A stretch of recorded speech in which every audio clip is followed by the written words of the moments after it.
Oh, twitch.tv/BlizzCon. All right, so I'm allowed to watch this. Apparently it's co-streamable. I asked and all that, but apparently there's gonna be DMCA music.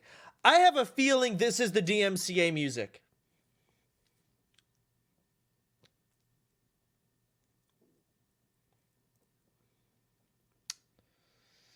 Huh.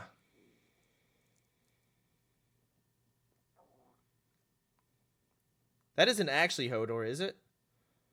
I don't remember what he looks like. Is that actually him? I have a picture with that guy.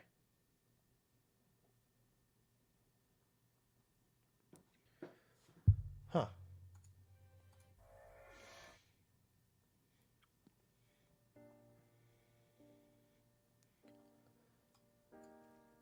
I don't know. What music do I play?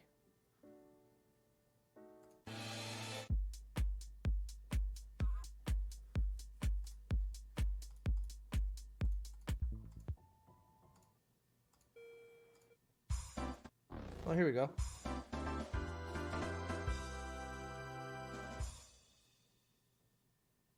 Oh, wait, that's not a song. Fuck. There we go. So I don't know what the fuck they're going to talk about. I don't know what the hell, like, what everyone's suspecting to see. I don't know. Maybe TBC stuff. Diablo 2 remastered. And I don't know what the fuck else is even possible. I don't even know if those things are going to happen. I wouldn't be surprised if they don't. Like, I don't expect literally anything. They'll probably talk about the next raid in retail, but that I don't really fucking care. I won't lie. Overwatch 2? What? What does that even mean? They're just like gonna up the graphics? What does that even mean? What are they gonna do? You have to rebuy the game and it costs $60?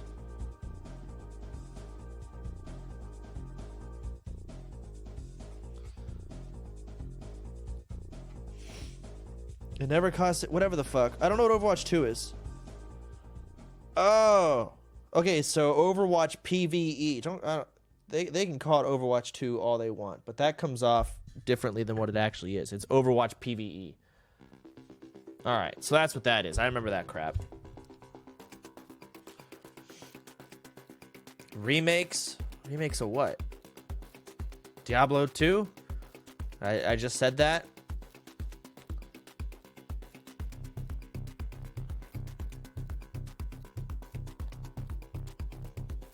Might see more Diablo. Okay, so let me notepad.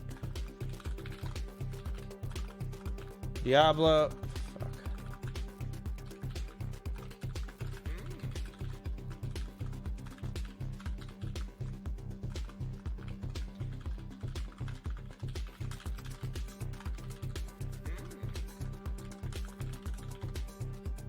What else?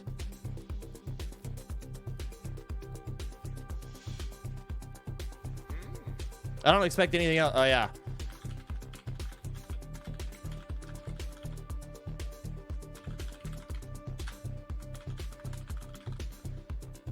Am I missing anything on this list? Oh, yeah.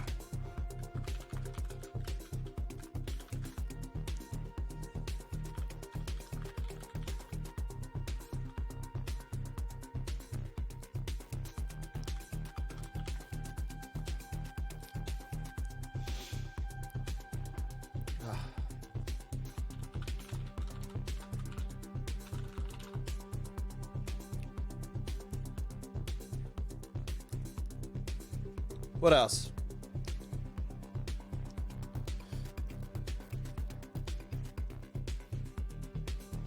Are they going to talk about Call of Duty at BlizzCon?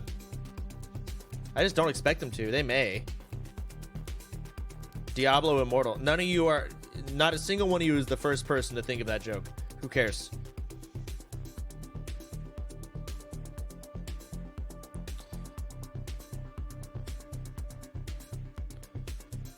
Okay.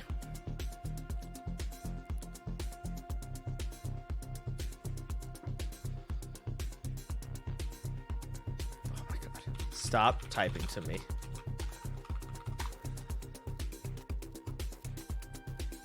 How much longer? 6 minutes? Alright.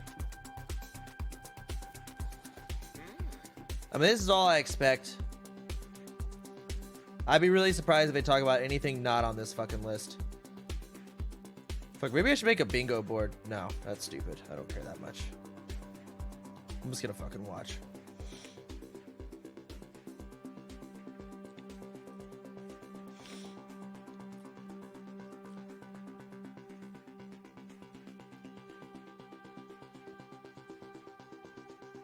What's wrong with Hodor? Nothing. He's got earrings now. And he has star tattoos, and he's sweating a lot. Wait, he has a lot of tattoos. Are those new?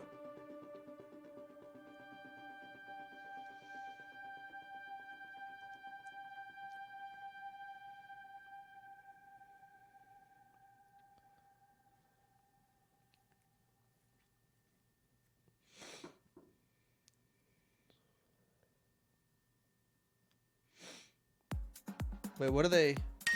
What is his background? Oh, thought it was pasta. I'm just here for Jeff. Oh yeah, Jeff is gonna talk. That's gonna be interesting. Who cares what he talks about? Maybe they'll have some cinematics. Whatever. I need chapstick.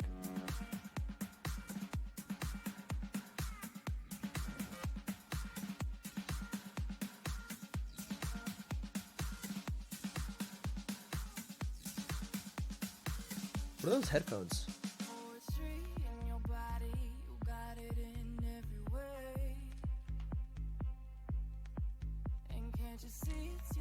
Yeah, we can just watch it without music.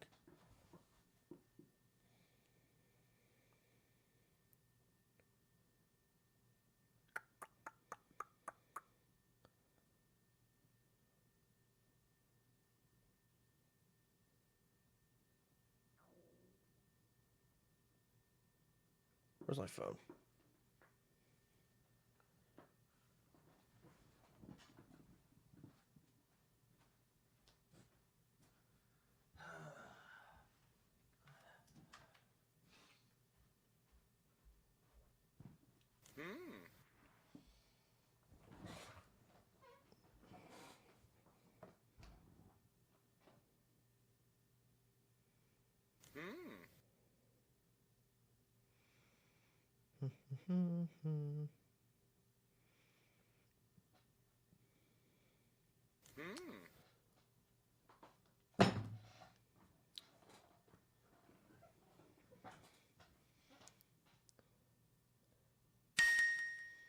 Do you think they'll talk about how poor you are?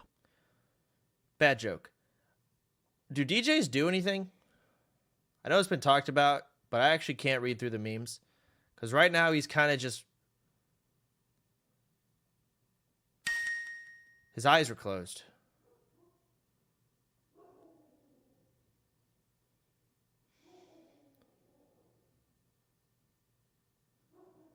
Well, I guess he has to do something. It's like...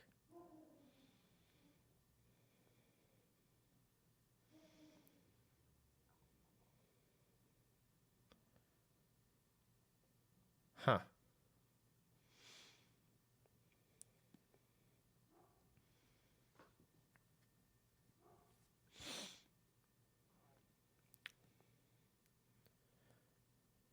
I'm muting it because of DMCA, Ashley. I don't know what this music is. So I'm scared of it. So I'm just watching him in silence.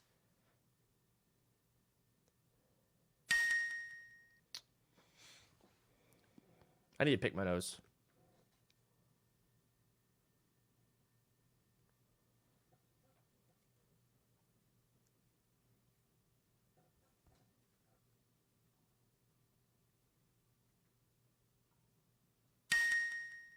Oh, I'm this sure is... you know a job about not doing anything. YouTube is ahead. Okay. I don't really care.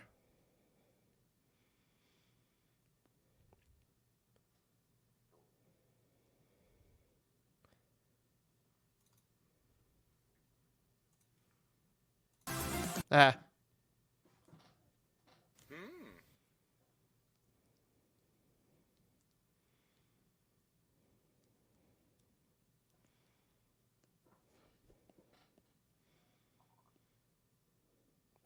Look at him.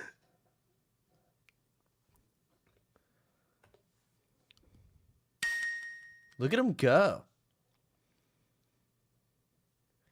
How many awful mobile games will they announce? Not an original joke.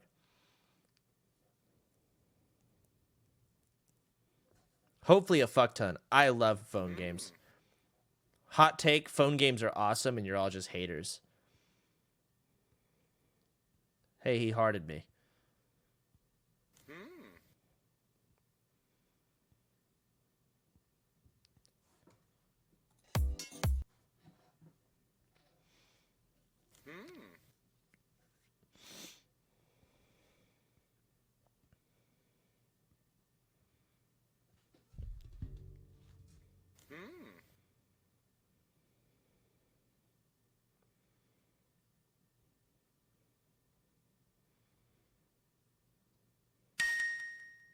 How's Tinder going, you sexy beast?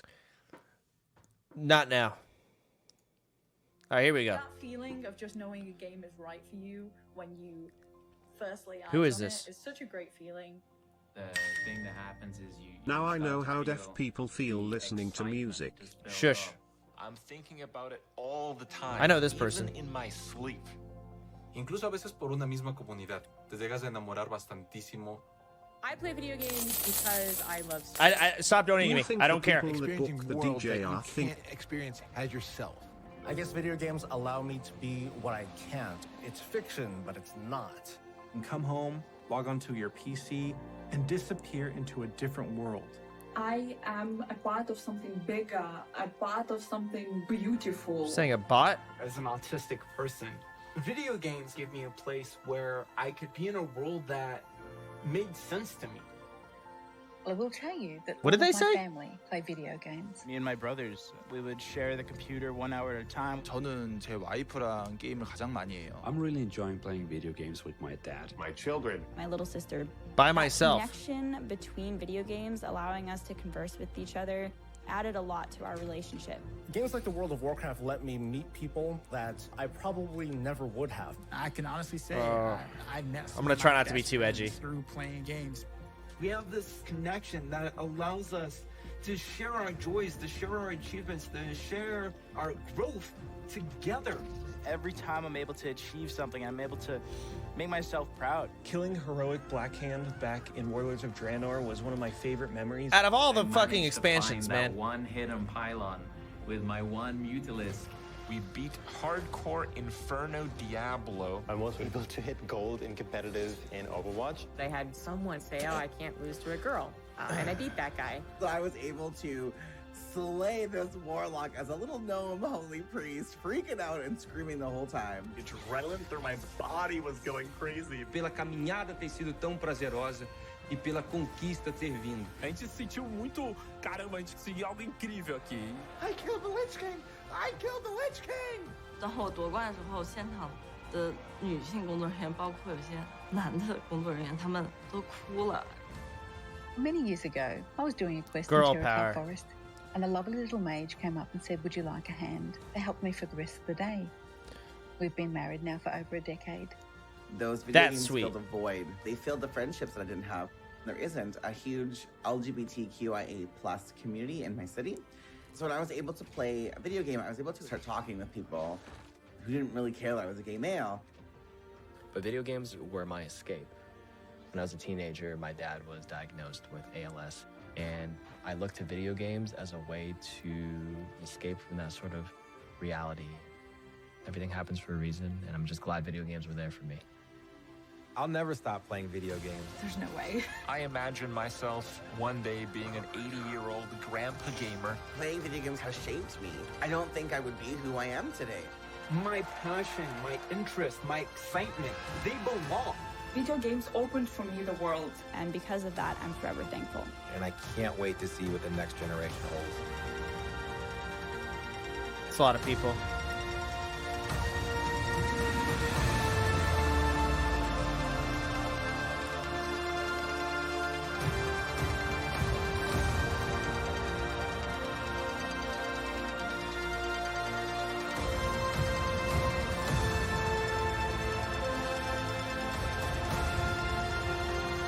You know,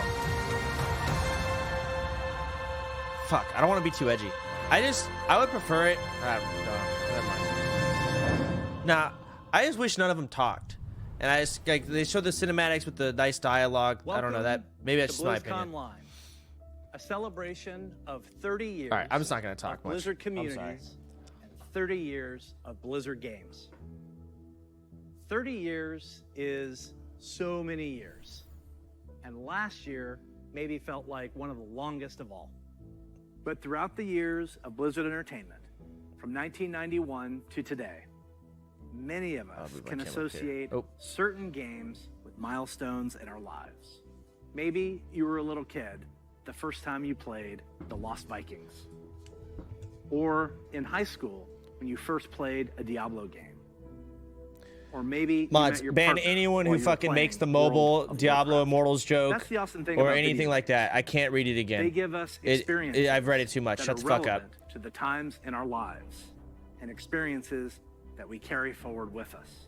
Games are here for us during good times, and they're here for us even when we feel alone or maybe uncertain. Games are coming home.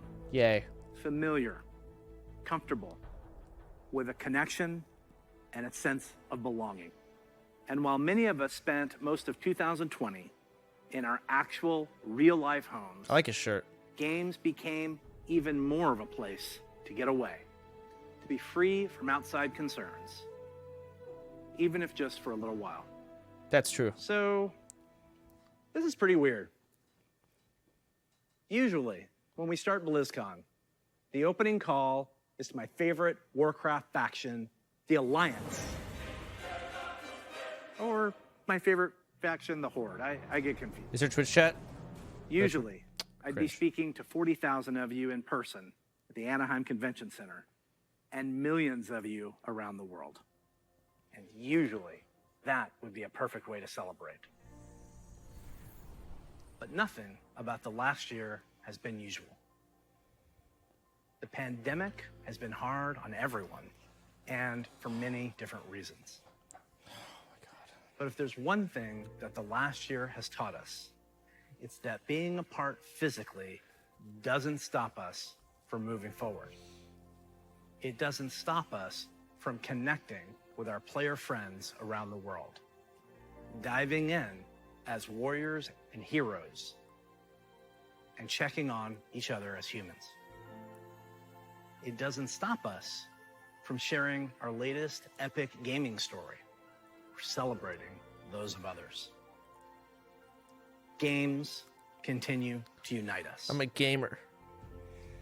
Now, to be honest, I wasn't sure how well Blizzard could work from home. There are thousands of people, all needing to work together in creating our universes, games, and experiences. Never has it felt more true that it takes a Blizzard to make a Blizzard game. And in 2020, it became clear that the magic of creating at Blizzard isn't just tied to a physical location. It's tied to the people who work here, and I continue to be so proud of each and every one of them. Thank you, Blizzard. We create these games and pour all of our energy and heart into them. But it is you, the Blizzard community, that brings them to life. And that's why BlizzCon Line is a celebration of you. Oh, they're calling it BlizzCon Line. Healers, DPS, tanks, innkeepers, Zerg, Terran, Protoss, Blackwatch, Shimada, the heroes of Sanctuary and of the Storm. These next few days are for you, our Blizzard community. For World of Warcraft, we'll be showing you what's next for both Shadowlands and Classic. I'm sure you're all burning in anticipation for that one. Hearthstone is getting back to its roots in a major way. I can't wait to show you how. So we also bad. have news I for love our okay. Diablo community. Favorite part so far. Some of you were able to dip your toes into the depths of hell in the Diablo Immortal Technical Alpha. I really enjoyed seeing players embrace the the multiplayer aspect of meeting in town. We can't wait for more of you to get your hands on it. So, it's only the beginning of the year, and already there is so much to look forward to, even though we can't yet be together in person. The Overwatch League will be kicking things off in spring, and we'll be watching closely to see if the San Francisco Shock can continue their championship run. World of Warcraft esports is back with the Arena World Championship and Mythic Dungeon International already in full swing in Shadowlands. StarCraft 2 and Warcraft 3 esports are going strong with our friends at the ESL Pro Tour. And qualifiers are already underway for the first online stop of the 2021 Hearthstone Masters Tour, with the first event taking place next month. But before we get too far ahead, let's take a look one last time to when times were a little simpler. In the early 1990s, the internet was a baby. CD sales had finally eclipsed cassette tapes. Cassette tape, it's a rectangle piece of plastic, and there's a tape inside, and music would get recorded on, and sometimes you needed a pencil to wind it and make it tight. I know, it sounds crazy. We were all playing video games on Super Nintendo, Sega Genesis, DOS, or Mac PCs. I personally was a master of config sys and auto exec. Admit it. Half the gamers nowadays were not born yet. In simple times. If only we could relive them. More than half. The stage is set. Ah! Ah!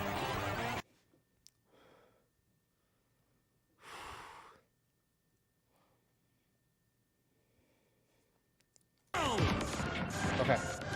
What a collection! I was told there will be DMCA songs in the middle of this, so I have to be ready to mute hard. Just letting you know. Now we're talking.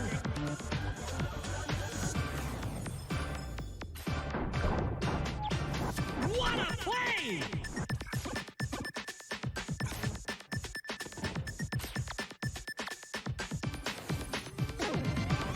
Crank up the volume! Unbelievable!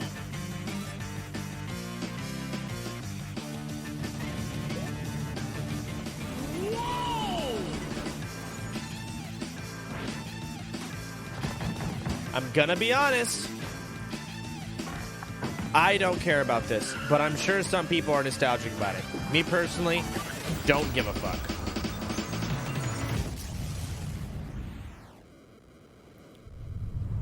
Wait, was that a DMCA song? The Blizzard Arcade Oh, Collection, featuring the Lost Vikings, Rock and Roll Racing, and Blackthorn. These are ports of the games, just as you remember them. I'm sure some people are allowing very you excited to for 'em. relive the original experience of all three titles in 13 different languages, with a couple of quality of life upgrades. As an example, we include very modern, cutting-edge functionality that wasn't available in the early 90s, both saving and loading of games.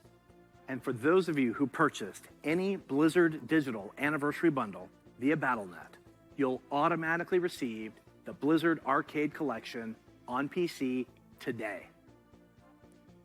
Now, you ready to hear about some other video games? Let's hear what's next for World of Warcraft. Okay. All right.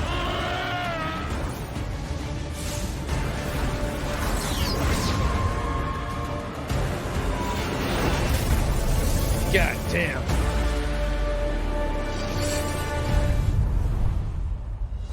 Hello, everyone.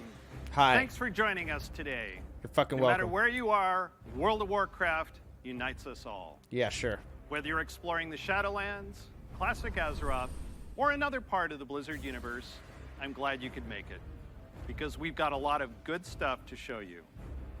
But first, let's start with some Covenant pride. Kyrian, take flight. Night Fae, let the hunt begin. Necrolords, to war! Vinther, let's party. The world has thrown a lot at us since the last BlizzCon. Nice. Wow, that was the awesome. thing that's really kept everyone going on the Stop WoW cringing. team Nothing's has cringe. been connecting with all of you. That was fucking cool. The bonds we forge with our guilds and family and friends in WoW are powerful and real. As WoW enters its 16th year and Blizzard celebrates its 30th anniversary, we're so grateful to have the most dedicated and friendly communities in gaming. Let's recap the events in Azeroth. Better than League. In WoW Classic, we fought an endless battle for South Shore and Tauren Mill.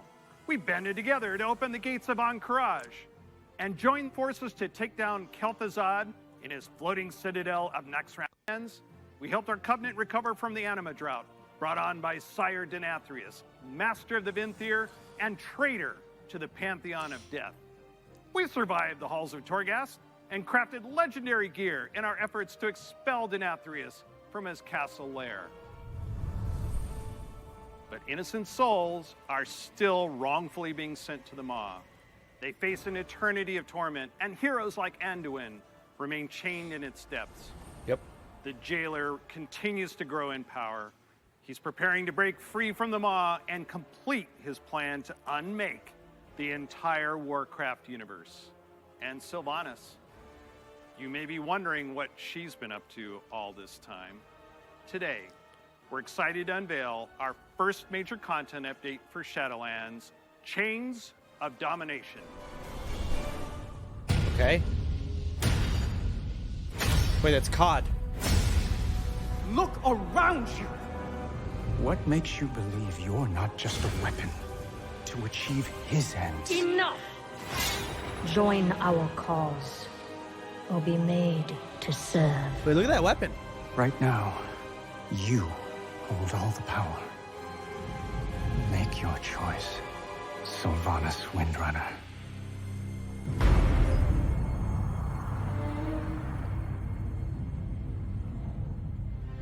Despite all our efforts, the Maw continues to grow. What if Denathrius' treachery is irreparable? The Primus is lost, and Bastion cannot save the Shadowlands alone. None of this should have happened. Perhaps the Winter Queen could... My Archon. Blue. A living soul seeks an audience. A mortal. A king. By all our measures, one who has spent his life striving for justice. Purple. One who would give anything to serve his people. One whose heart Bye, Uther. is true. Very well. He may approach.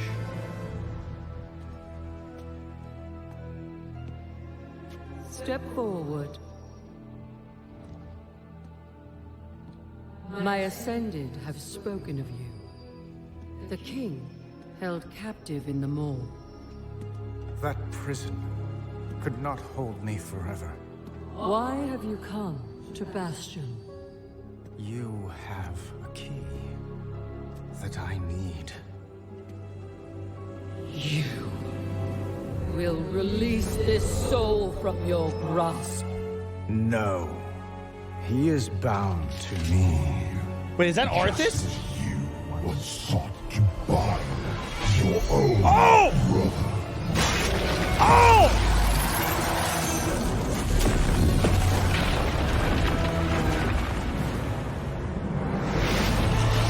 Oh!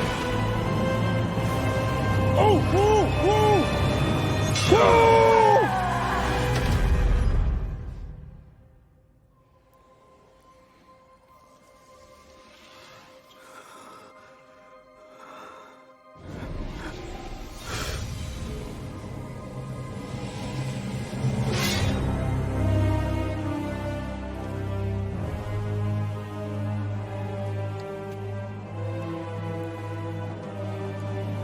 The vessel performed its part flawlessly. God damn! Keys to fame. Then they will see. Death was never. She knows that's Arthas, right? Is she like, oh hey, we're friends now? Like, bitch, he fucked you. Oh. Oh, it's not Arthas? Who the fuck was that? It's Anduin. Yeah, but it's Anduin controlled by Arthas.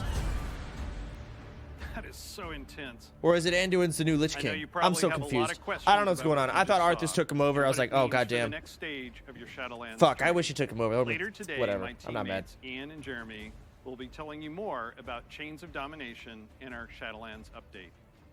Please check out the World of Warcraft channel to find out more. Next, I'm excited to share our upcoming World of Warcraft charity pet program. We've heard a lot from our community about how much they love these pets and the opportunity to give to a good cause, along with ideas to make the program even better. So during this upcoming campaign, you'll be able to donate whatever amount you wish to directly support our chosen charity.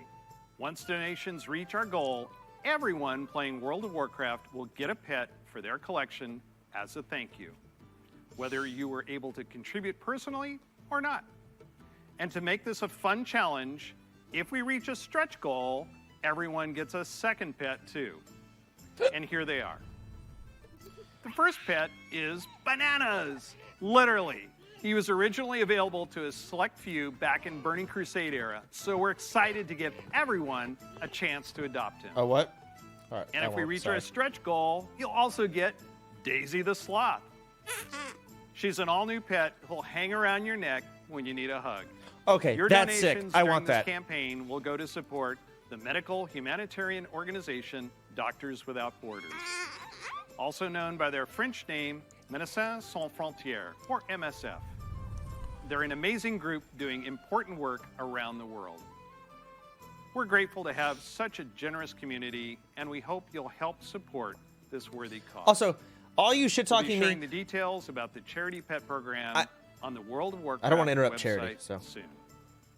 So we've talked quite a bit about Shadowlands.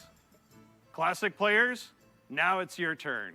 It's my pleasure to hand off to my teammate, Holly Longdale. She's a longtime WoW player, a veteran MMO developer, and she's going to tell us what's in store for WoW Classic. Okay, I knew it wasn't fucking Arthas. I thought it was Anduin being controlled by Arthas, but it was really Anduin being controlled by, I just believe, the Lich King. But I affiliate Arthas with the Lich King at all times. Of course I fucking knew that. Shut the fuck up. Hi, everybody. Fuck you. First, not her. I'd you. like to Fuck thank whatever. all of you who have ever been part of the WoW community over the years. You know, online worlds like WoW have been a huge part of our lives for decades now. As a dedicated MMO fan and a developer myself, I remember hearing that Blizzard was going to be making their own MMO. And I thought, well, I guess I'll check out that beta. And sure, we all call the game WoW. But really, wow. I could not believe I got bit by the MMO bug again. I was so excited to be able to make a Night Elf Hunter and be like that famous Dark Elf Ranger from the books that I loved. I have to tell you, Azeroth was, and still is, a place I love to live. Since last year, I've had the great honor to work alongside the WoW Classic team to bring these nostalgic experiences back to life for longtime fans and a whole new generation of players. As a fan myself, I've had so much fun in WoW. From the simple things like drive-by buffing or making friends on that long haul from Teldrassil to Ironforge, all the way to the absolutely staggering, like when I jumped blindly through the Dark Portal and was running through Hellfire Peninsula, heard this terrifying noise, and then saw the Fell Reaver. Yeah. Biggest roamer I had ever seen, and I was very glad I had feigned death in that moment. And that's the thing about WoW. These stories and experiences we all share keep us coming back time after time. With that said, I'm super excited to be able to share with you where our adventures are taking us next. All right. They're talking BC.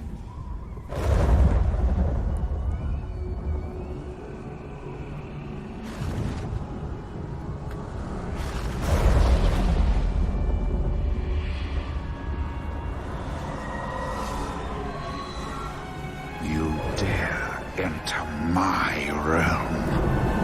Nice.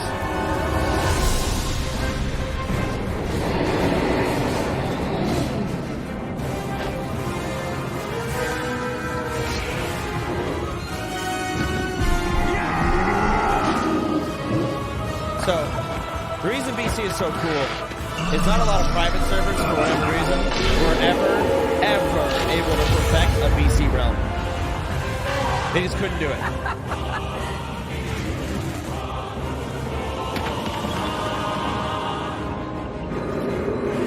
Then again, none of them were ever perfect, but BC was the farthest from it. So, now there's some decent ones, but it's too late.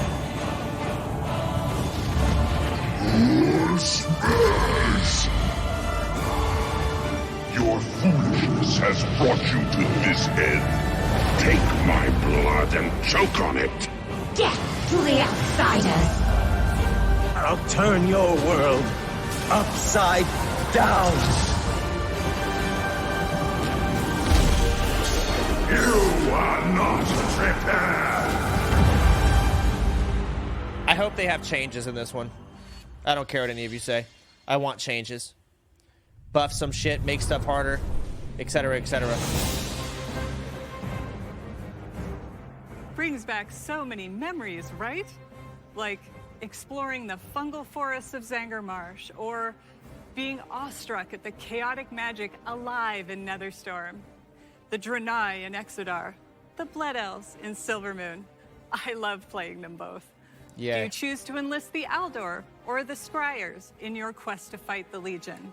And of course, we can't forget gathering all your friends to fight Illidan at the top of the Black Temple. I can't wait to relive it all with you. Since the team first set out on their own quest to bring the original WoW back to life, we have learned a ton about what players are expecting from this kind of experience.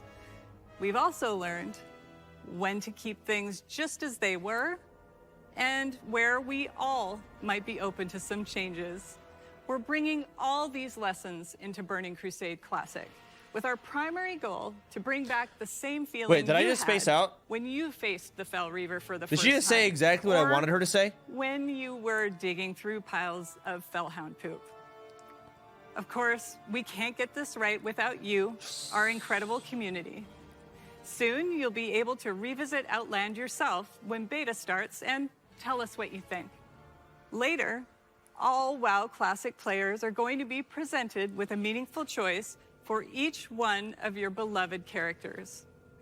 Do you want to move on into Burning Crusade Classic? Or do you want to stay in the original Classic era forever? Whatever you decide, you can do it all with your one WoW subscription. Now, I know I've thrown a lot at you, but don't worry.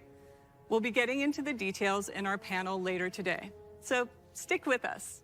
We'll make sure you are prepared. And now we're going to hear what's coming up in Hearthstone. Dude, I'm sorry. My brain, I wish I could control it. I spaced out probably during the most important section of this entire stream already. I missed everything.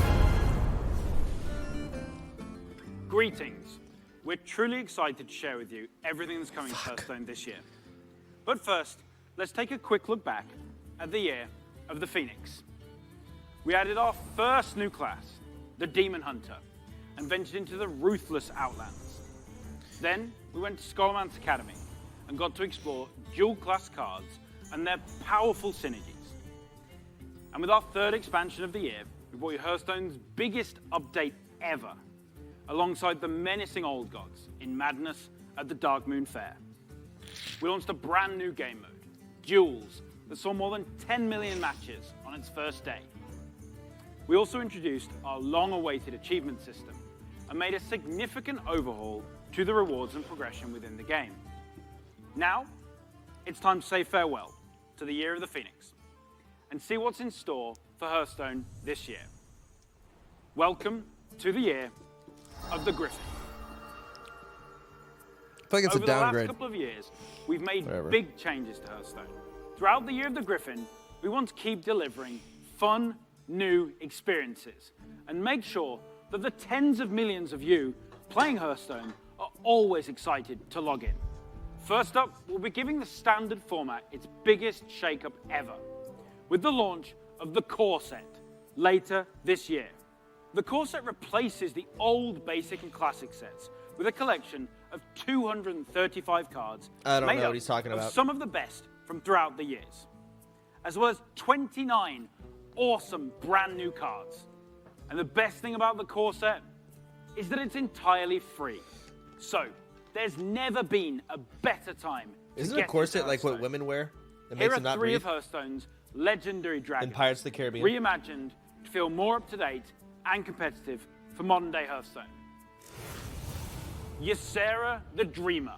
You'll finally receive her full arsenal of dream cards right away. She's a nightmare for your opponents. Malagos the Spellweaver. He'll fill your hand with spells and is a powerful late-game play, worthy of the aspect of magic. Wow. And finally, everyone's favorite black dragon, Deathwing. He's still as destructive as ever, but timed correctly, he won't leave you empty-handed. We'll also be launching a brand new format, Classic, where you can play Hearthstone as it was when it first launched. The Classic format will be fully supported, complete with ranks and rewards using Hearthstone's original set of cards. So, if you want to relive the old school experience, then Classic is the place for you. With Classic revisiting the past, now let's take a look to the future and explore the first expansion of the year of the Griffin. For a hero of the Horde, all roads lead to the crossroads. You have come for adventure. This is my favorite Horde place. But the Barons wants to break you. Your axe must be sharp. Your wits must be keen. And your heart must be mighty. Oh my god.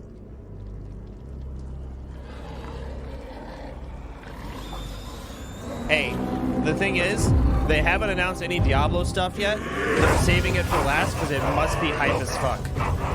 Strength and honor. This is who we are.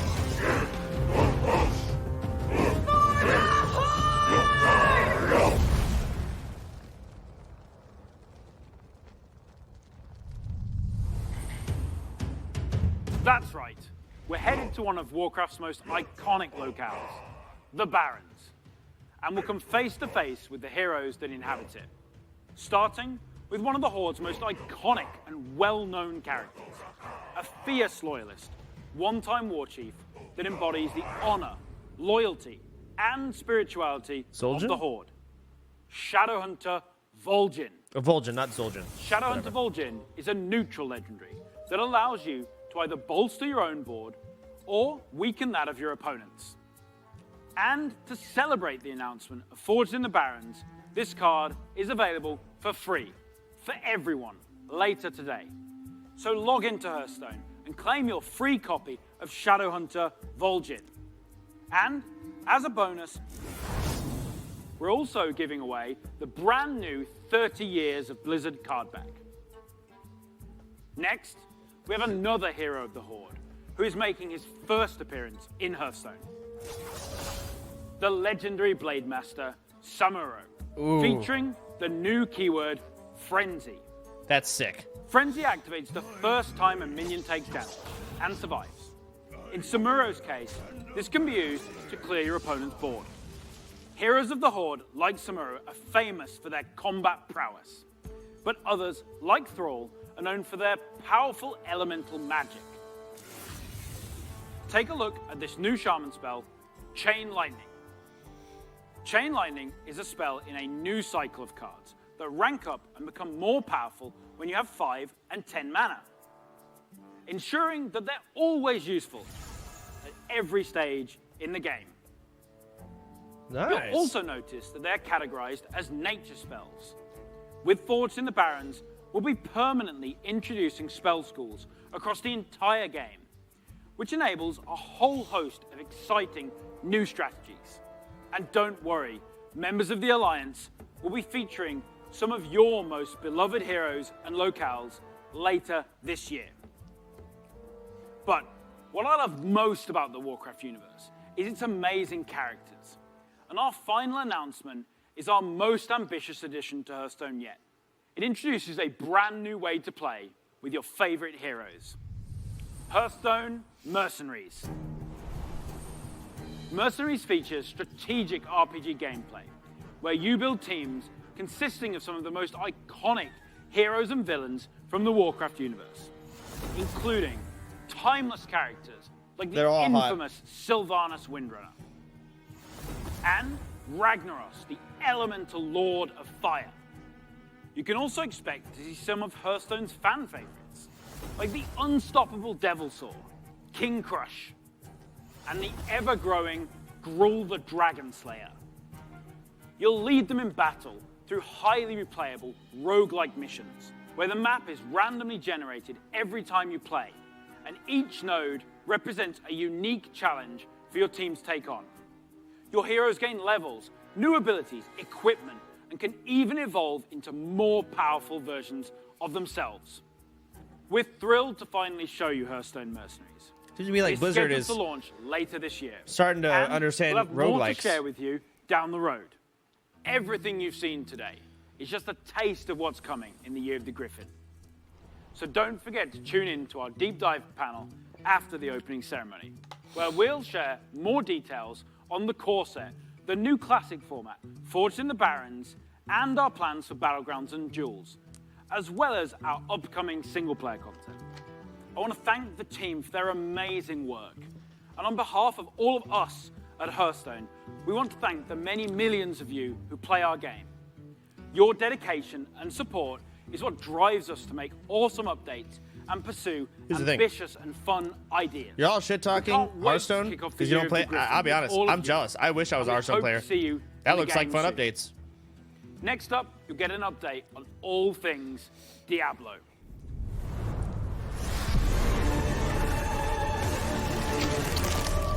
Nice.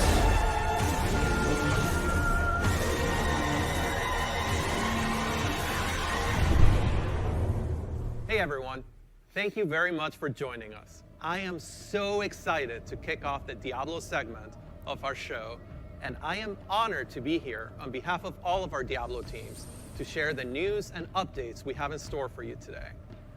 We've got a lot of Diablo to cover, and I hope you'll agree with me that it's a great time to be a member of this community. All right, let's When the kick game's things out. off with Diablo 4. We first shared our game with you during BlizzCon of 2019, and we've been truly humbled by your response. We've kept in touch through quarterly updates and sincerely appreciate the thoughts and valuable feedback you've provided as we unveil more and more of the game and share in its development. After all, Diablo belongs to you as much as it belongs to us. Most recently, we teased an update to our campfire screen, and savvy fans, of course, understood that we meant more than just the character lighting and fire visual effects. That's right. Today, we're happy to announce a brave new soul joining the barbarian, the sorcerer, and the druid on this dangerous journey back to Sanctuary. A class is one of the most exciting things you can announce in a Diablo game. This one is especially exciting to me as it's a re-envisioning of one of the first classes to ever appear in the series. Let's have a look. I get that, like, statistically, the way they're talking is probably the best, but I fucking just... I personally prefer just a fucking human. You're all gonna agree with me, but they talk like that for a reason. Like, it's also your game. we love you. Like, there has to be people out there that works on. There is justice within I don't know, whatever. but you have to be patient. Now, pray with me. May Akarat guide and protect me. May Akarat guide and protect me. May he shepherd my soul May he shepherd my soul. and grant it mercy. And grant it mercy. What are you doing here? This is not the time. But this is confession. And I have sinned. I was a thief who stole from those more fortunate. I strayed from your light and found my trade in the shadows. They call it murder. I say, job well done.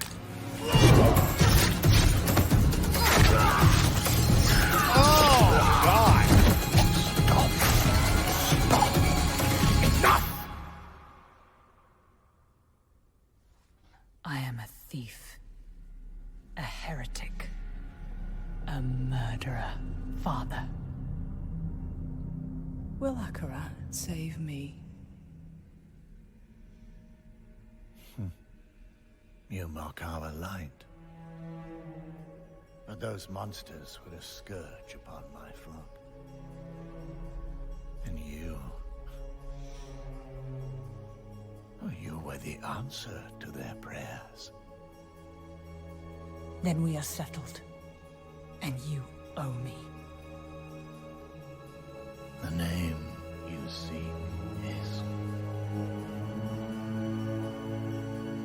Thank the heavens for you. Heavens? I assure you, Father, the heavens didn't send me.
The sound of that ear getting pierced by the hook is so brutal. I feel like it's gonna haunt me for a long time.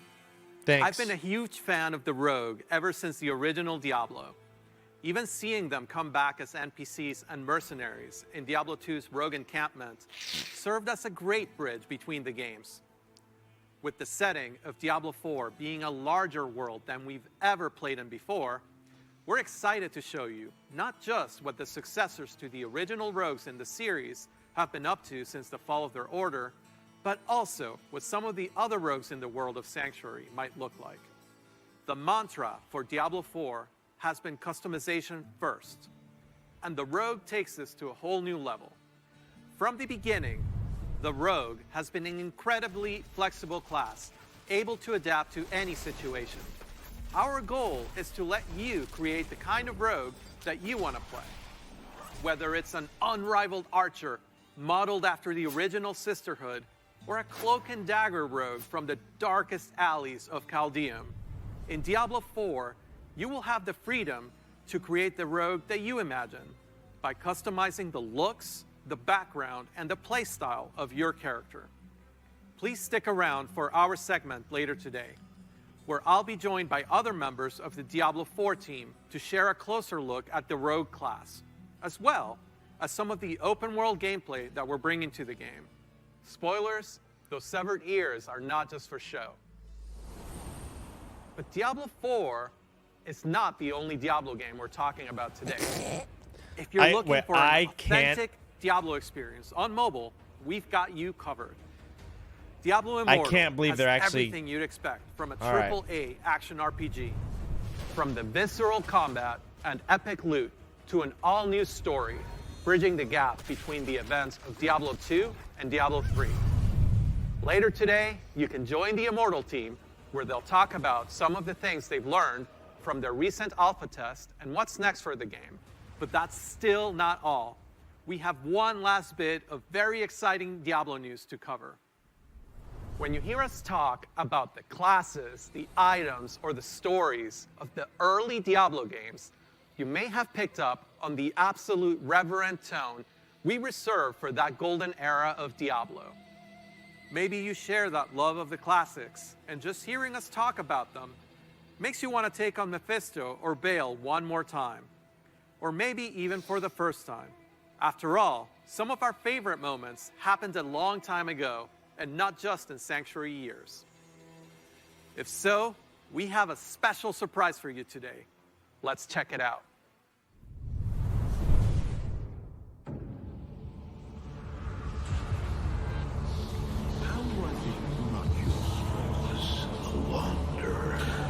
Now you know what I seek, Marius. Are these the demons from... Don't do it! It seems not I'm not acceptable of this Arise, Diablo, Lord of Terror.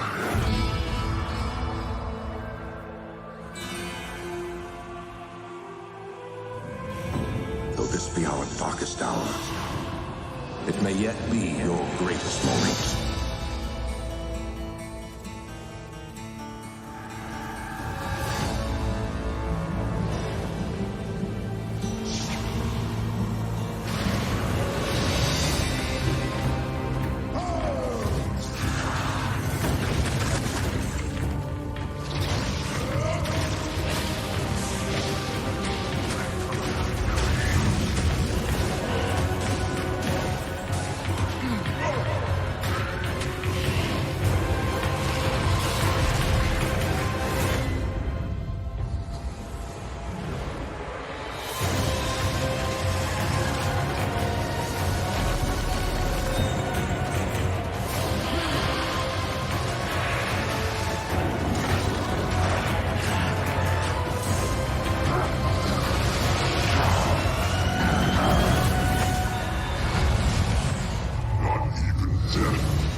Okay. I never played Diablo 2, so. After more than 20 But I know people are years, hype about it. The Dark Wanderer has returned. And once again, he travels east. Always east. Diablo 2 is a landmark game for Blizzard. Diablo 2 Resurrected is a full HD remaster of both the original game and the expansion, Lord of Destruction. It takes the 2D sprite-based classic that we love and brings it into the present in 3D, utilizing up-to-date graphical rendering and lighting technologies. It also includes modernizing all 27 minutes of cinematics, recreated shot for shot with the explicit intention of preserving both the look and the pacing of the original movies. Blizzard has a long history of games that we're proud of. And when we think about Diablo 2, we think about it as a definitive pillar in our foundation. Now, it's funny to think that some of you weren't even born when D2 was released, which makes it all the more important that we deliver an authentic experience wherever you play. We want everyone to relive their memories or experience the game for the very first time on their platform of choice. And so we're excited to bring Diablo 2 Resurrected to PC and console, along with cross progression. And for those of you who are in love with the original and you just wish it worked more seamlessly on modern computers, you can bring back all of that nostalgia exactly as you remember and enjoy the game in its original 2D form, much like we did with StarCraft Remastered. Obviously, there's a lot to talk about. Later today, Diablo speedrunner Mr. Llama will host a roundtable with members of the development team on the dedicated Diablo channel. If you are a Diablo 2 fan, I encourage you to take a look.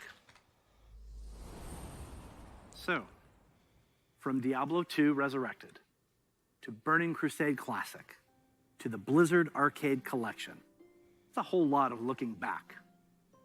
And while we have teams dedicated to bringing these timeless experiences into your hands, it's actually a very small percentage of our developers working on these projects. Far more people are working on the future of Blizzard. And in addition to what we'll be talking about during the show, we can't wait to tell you even more about our plans over the course of this year and beyond. If you had asked us 30 years ago what gaming would look like today, none of us could have predicted the current Blizzard lineup of games. The advances in technology are one thing, but it's really what those advances have enabled that's even more incredible. If you think about the people who play games and the communities that have grown up around them, the way people can connect instantly, no matter where they are in the world, the way people are increasingly able to express their identity and celebrate who they are through their favorite games, communities, and platforms. The explosion of things like streaming, cosplay, and esports. It would have been hard to imagine any of that 30 years ago. And at Blizzard, that is what excites us about the next 30 years. There is so much that we're working on. And some of it you already know about. The rest, we look forward to talking to you about it when the time is right. Just like the real world, the worlds of Warcraft, Diablo, StarCraft, Heroes of the Storm, Overwatch, and Hearthstone are diverse, expansive, and full of potential. We are not only iterating on the experiences that you've come to expect from us, we're also exploring different ways to express our worlds and welcome more players from more places into them. And we aspire to continue to lead on priorities like accessibility and toxicity control, and to continue supporting causes that have a positive impact on the real world. We want to continue to bring those same feelings of joy and achievement that we all felt when we first defeated the Lich King, or beat Diablo on hardcore mode. Because when we geek out on those experiences with others, we can't help but see the similarities between us and feel what's possible when we play together. Of course, there are new Blizzard worlds that we haven't visited quite yet. And when we do finally unveil those games and experiences, our hope is that you will see in them what we do. That no matter who you are or where you're from, they are spaces where you can create new stories, forge new friendships, and make memories worthy of lasting a lifetime. And through it all, our mission statement of being dedicated to creating the most epic entertainment experiences ever, along with our core values, led by gameplay first, will continue to guide our way. So on behalf of everyone at Blizzard, thank you for being on this journey. For me personally, it is the honor of my professional life to serve you, and the honor of all of us at Blizzard to be the caretakers of the worlds that you play in. We are so excited for what's to come this year, next year, and the next 30 years. Now, what's coming next for the show? Well, it depends on where you watch. For those of you looking for an update on Overwatch, check out the behind-the-scenes look into the development of Overwatch 2 over on their dedicated channel right after the conclusion of opening ceremonies. There, you'll hear about Overwatch 2, new content, new features, including new maps, hero missions, talent trees, and more of what we think will make Overwatch 2 a unique gameplay experience. For World of Warcraft, Diablo, and Hearthstone, you'll get a closer look on their respective channels. And on the dedicated strategy channel, some StarCraft legends will be going head-to-head in epic competition. Once again, welcome to BlizzCon Line. Be good to one another. Welcome home. I see you, chat. DMCA coming up. Yeah. Before we kick things off, here's a little something from a previous BlizzCon headliner. Is this it? As soon as I hear like a drum or anything. Hey, thanks for having us. Ow. We're Metallica. Thanks for having us at BlizzCon 2014. We would love to be there this year, but obviously can't be. So here we are, and this is for you.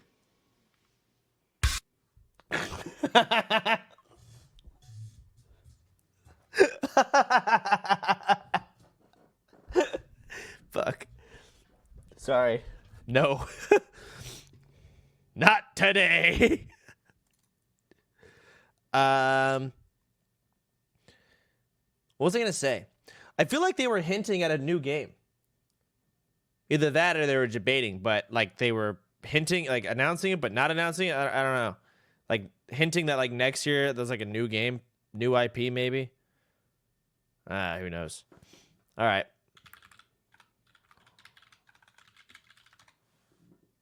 Oh, it's Warcraft. Fuck.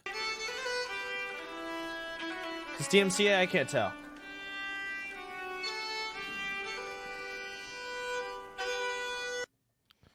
Watch the YouTube stream. It's 1 minute ahead. We'll get on Twitch. They got you beat there. All right.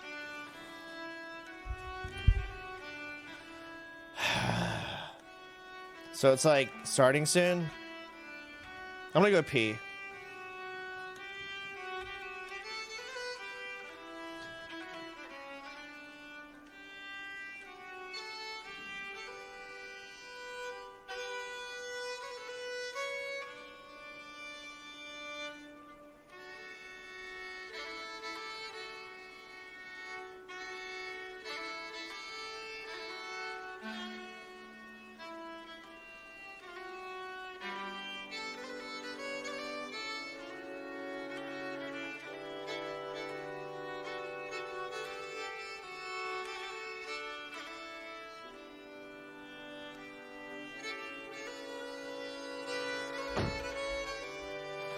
Okay.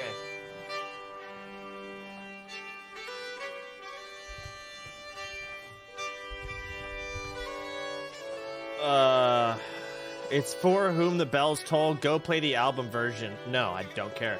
Thank you for the $5, Wise and Gandalf. Why the fuck does this feel like a train wreck stream? Holy fuck, it's a lot of stalling.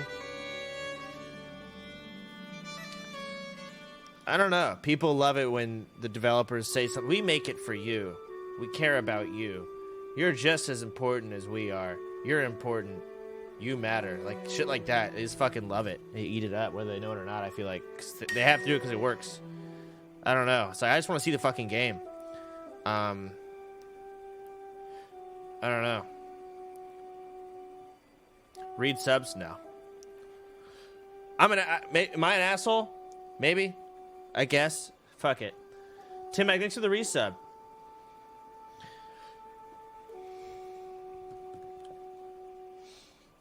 So you're saying that Blizzard doesn't care about me?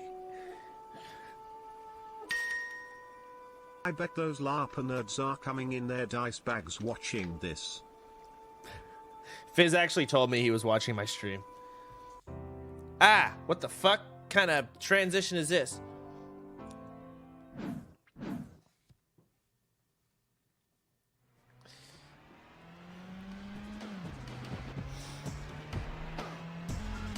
Wait, am I scared? Am I scared? Who is this?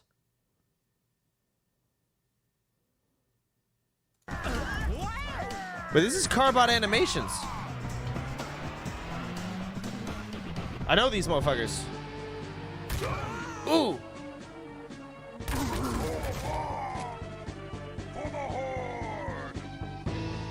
For Lordaeron!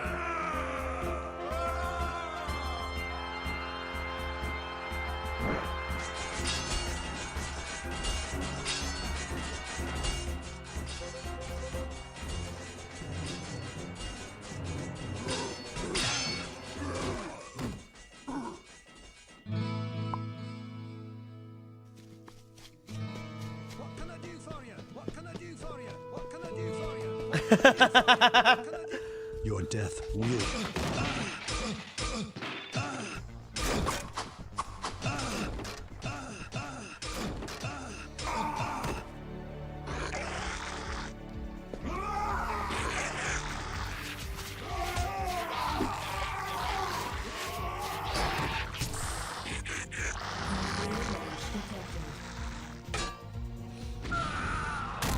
Morta Vespa Gaia Inu.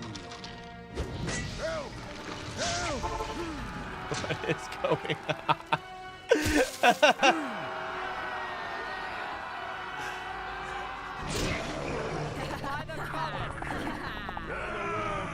Strike with great vengeance!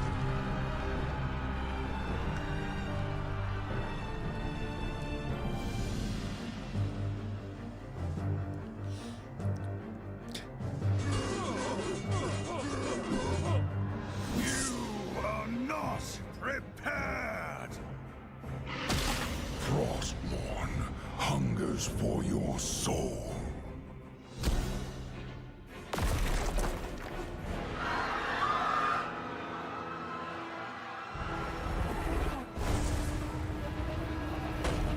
Your time has come.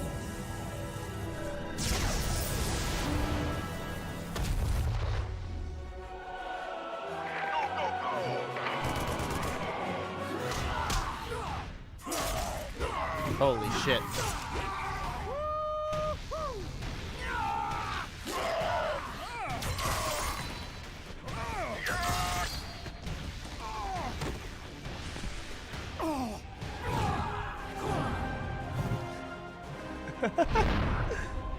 Everyone's saying Among Us. Stop it. Whoa! Whoa! Whoa! No! No! Strange.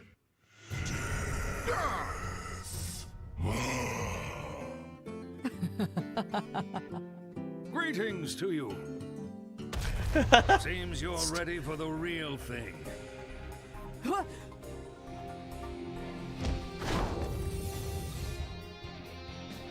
Watch your back.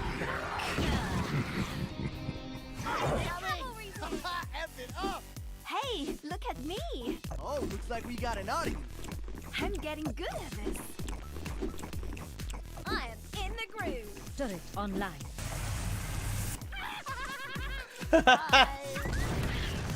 Piece of cake. Symmetric.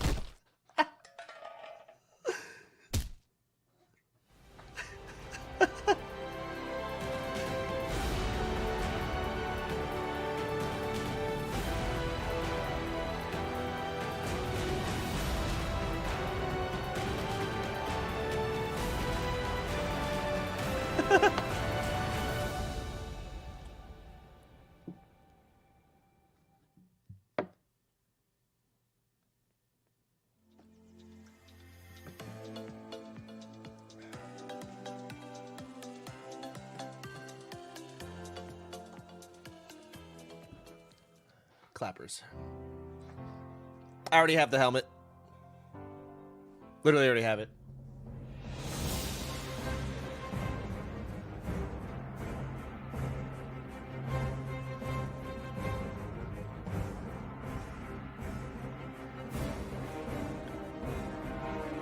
Welcome everyone to our deep dive panel for WoW Classic. So I want to hear again how they're doing like the introductions characters with and the these nukes, fine whatever. gentlemen with me and myself. I'm Holly Longdale. I'm the principal producer for WoW Classic. A little bit about my background. I spent 13 years working on EverQuest. I started as a game designer and eventually became the head of the studio for the EverQuest franchise. That said, I've always been a WoW player since beta. So this is obviously a dream come true for me, and I'm thrilled to be here with you. I'm Patrick Dawson. I'm the production director for World of Warcraft. I've been at Blizzard for 15 years now, and have been on WoW for most of that time. Avid WoW player myself, and really excited to open up that dark portal again as we all step through it. And my name's Brian Birmingham, and I'm the lead software engineer on WoW Classic. I've also been at Blizzard for 15 years. I started on World of Warcraft. I spent about 3 years on Hearthstone as well, and then came back to the World of Warcraft team to work on WoW Classic. And it has been a great joy to me to work on this team. There's a lot to talk about today. Yeah. So earlier we announced, yay, Burning Crusade Classic is coming. But there's a lot more to it. Let's take a look at the features, because wow. I mean, wow. Right? Wow. I was so excited by playing Draenei and Blood Elves. I played both, and I will say my heart's with Alliance. And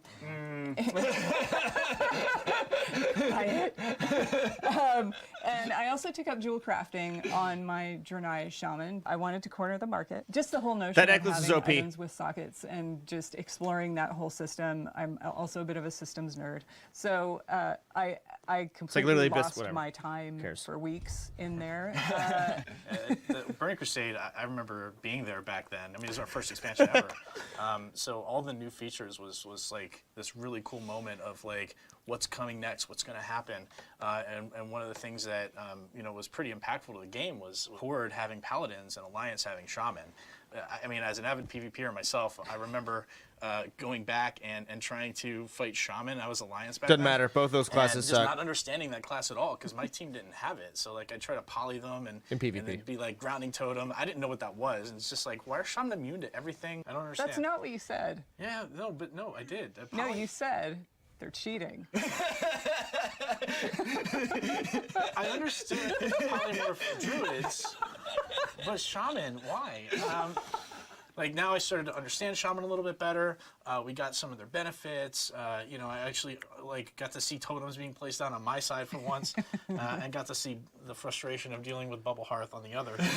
All right, I remember when I was doing raids, we were always jealous of the Alliance having Paladins for Blessing of Salvation. Like, people would be pulling aggro off me, and I'd be yelling at them, like, wait for 3 Sunders! And then Alliance is like, no, it's no problem, just go. Yep. So, hey, I mean, we were upset raiding, like, Razorgore without Earthbind. I mean, it really evened the playing field for both PvE and PvP, which was kind of cool. But there were a ton of new features and just abilities with this too. As we got to level 70 and got to experience new content and new things. I remember one of my first experiences with understanding what it meant, but for designed by Blizzard, right? Oh, Because I was an engineer, right? I wasn't a designer. I was working on like the live ops team at the time, and I was playing my class, avid player of Mage, and I kept I sent this How long long is email the to Tom segment? Chilton saying like, hey, Anyone have like a here's time? what Mage needs. I'm sure it's already like been filmed and all that. It's a well thought out forum post. It's 30 minutes. And what was in it was things like bring back invisibility, let's get a threat dump in the class. And I didn't even necessarily tie those two together, but he was like, that's a pretty good idea. Let's get mages invisibility. And just knowing that skill was coming along with some other new stuff for mages like the Molten Armor, the Ice Lances, was just really cool to see all this new stuff in Burning Crusade. On the other side of that, I was really excited about Spell Reflect because I was really frustrated getting polymorphed and being able to like reflect that back on the mage. As a mage, I was not excited for you to get I bet you weren't. And there were even some PvE encounters that had abilities that you could reflect back. So I remember that was really fun to kind of find ways to time that and use it as a defensive ability as well. I was a hunter. Mm-hmm. I'm a hunter Also now, a hunter. actually. Yeah, I've switched. But I remember just chasing Beastmaster and just DPS. Yep. That was it. That was the chase, yeah. Talking about that too makes me think of like the arenas and the arena system. That was a whole new world for us, with Battlegrounds and the way they worked before, like the way the matchmaking happened. Usually I was pretty competitive in PvP, so I would either get in there and stomp the enemy team who was just there to be casual, or, you know, even though like we were a good team, we weren't like the best of the best. So when we ended up going against one of those teams, it was just like, I'm all for like nostalgic talks, and I appreciate them appreciating it, but I want to hear the developer play side. against equal-minded opponents, right? So if you were a little bit more casual, you get the opportunity to play against people who weren't maybe so competitive, or if you were like cutting edge, Like, I need go for it. updates. Like, try to be the best of the best. And what was great about that is it really just spawned an esport. Whatever. Like Yeah. that Sorry. wasn't. We didn't design it for that. We just wanted people to have fun. But when we noticed, like, hey, everybody's playing this, everybody's like competing in this, people are watching it, we had to embrace that. We started featuring it at BlizzCon, and we've been doing it every year since. Yeah, it's really awesome. I think one of my favorite things to recollect was the exciting zones that you would travel through. One of my favorite memories was actually in the first zone, Hellfire Peninsula, and it was I want to hear where they're at. Like with developing, what are they working on? What are the hiccups? What's difficult? You'd be out there collecting parts from like a broken I want to hear more in detail about how they want to do going from classic to BC and the reasoning and why they came to that decision. I want to hear that stuff. I'm like, sorry. Oh my god, I gotta run. He's right on top of me. Sound still haunts my dreams. Oh, I know. Yeah, it's terrifying. Even in life, it's just feign death. And then the payoff when you later go to Netherstorm and they give you the quest, they're like, could you get me a part from inside the Fel Reaver? You're going to have to kill him. And you're like, that guy? Like that guy that used to terrorize me? And they're like, yeah, I think you could take him now. And that was such an exting payoff to be able to I get it. The developers played BC and they loved the game. I got really lucky because I could see the construction sign for some of the zones, and of course I ignored it and went and explored. So I remember running through Blade's Edge and just seeing dragon carcasses and skeletons impaled in the environment, and then moving on to gonna mute my mic. I just was blown away, even from Zangermarsh all the way through. Everything felt like its own world, and just be able to go through that and just the delight of it and the epicness of it. And then you come up to Area 52. That's what I love about WoW, is you can have epic storylines and still find lightness in it. So I just loved it. I love it. I'm an explorer, so. You know, for me, I remember Burning Crusade really opened up a new gameplay type for me. I became a collector in Burning Crusade, right? And it kind of started with the Outdoor and Scryer rep. Because I got my outer rep all the way up, and then I was thinking about switching to Scryer, and people were like, "You're insane! Don't do that." And I was like, "I bet I can," just to prove people wrong. And I did, and it was cool. It was really fun. But then I started doing other things. Like there were all these new like mounts and pets. And what is this? I went back and even got some of the older reps, like FAQ and Winter Spring. But then like things like Netherwing Ledge came out. The world just Frequently opened up asked questions, for me general. to really start my collection.